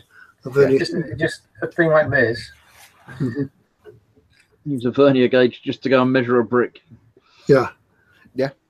I mean, like really, essentially, what Ted's saying is, if you know the size of the thing you want to reproduce, you just have to then convert that to the size you want it, which is theoretically simple maths, but it's not simple to my brain. Yeah, there's an app that does the very thing for you. You can put it in, or even if you wanted to go the other way, if you knew that, I don't know, a wheel was such a size in 1/35 scale, it will work it out the other way for you. That will tell you how big it is. Yeah. In another scale. So yeah, it's in there. I'd love to see someone measure a train in. That's it. With this tool, though. See, I think maybe what is more asking is not how to convert something like this to 35 times smaller, but how big is this? Oh, right. That's what. Is it like a general site that tells you the dimensions of things? There probably is, because there's somebody out there that would measure lots of things. Wikipedia has a lot of that kind of info. But then the other thing to bear in mind is if you're making a kit of any scale, there's probably somebody out there that makes a aftermarket part of bricks or cobbles and things like that, or windows. And sometimes it's just guesswork. It's just guesswork. And if it looks right, if you make it and it looks right, it is right. Yeah, I mean, at the end of the day, if you need to know how big your brick is, just go out and measure a brick on the side of your wall. It doesn't have to be spot on perfect. You know, I was going to get the little rover thing that comes with this. You can get like it's an aftermarket part, a little six-wheel rover with 2 figures, but it wasn't 1/48 scale. It was 1/35. And I thought, you know what? I could kind of swing it. It would kind of look good enough that people go, cool, you've got the rover as well. And it wasn't the right scale, but it would look all right. But I didn't in the end because I'd have to pay for that. I wasn't going to do that. So sometimes you can swing it a bit. Mike Mountain says it's called Model Scaler on the iPhone, Ted. Yeah, right. Yeah, that's the one. Yeah. So if you are looking to scale things, if you download that app, I think it's available Android as well. Alchemy Vapor says, "What's a good airbrush on the lower end of the market?" Did you not ask that at the start? Or was that somebody else? We had that at the start, but obviously you may not have been watching. So we kind of said things like, look at your brands like Badger, Apex, the one I can't remember that begins with S. Sparmax. Yeah. They're all good budget ones. Just make sure it's gravity fed and dual action, and you're fine. Don't go cheap Chinese crap off eBay. It's not worth it. Yeah, some of them on eBay are selling you two airbrushes for 20 quid and a compressor. And you know why? Because they're crap. Yeah. They'll break in a month or they won't work properly. It's hard enough to learn how to use an airbrush. Don't make it even harder for yourself. Another good idea for just going back to that question about how big are things. Another good idea, if you want to build architectural type things, is get yourself one of these catalogs from Screwfix or something like that. All of them, usually all the sizes are listed in there. What for things? For bricks and windows and. That's true. Yeah. Builders supply type things. They'll give you sizes and dimensions. Yeah. Phyllis says on the subject of some kind of showcase thing for pictures, it would be pretty nice to get feedback from the Treehouse guys. Yeah, but yeah. I suppose we could do some kind of thing where we have just us talking, but the pictures streaming, so we can talk over the pictures. That'd probably be quite good. We'll figure something out. So like one of us, like maybe I don't know. I'll lock it on me, and I'm screen sharing the picture viewer or something like that. But we're all talking about it. That'd work. Yeah, we'll sort something. We'll have a discussion. Yeah. Again, planning not our forte, but good idea. Yeah, if we have to plan things before we come online, we'll never get online. Yeah.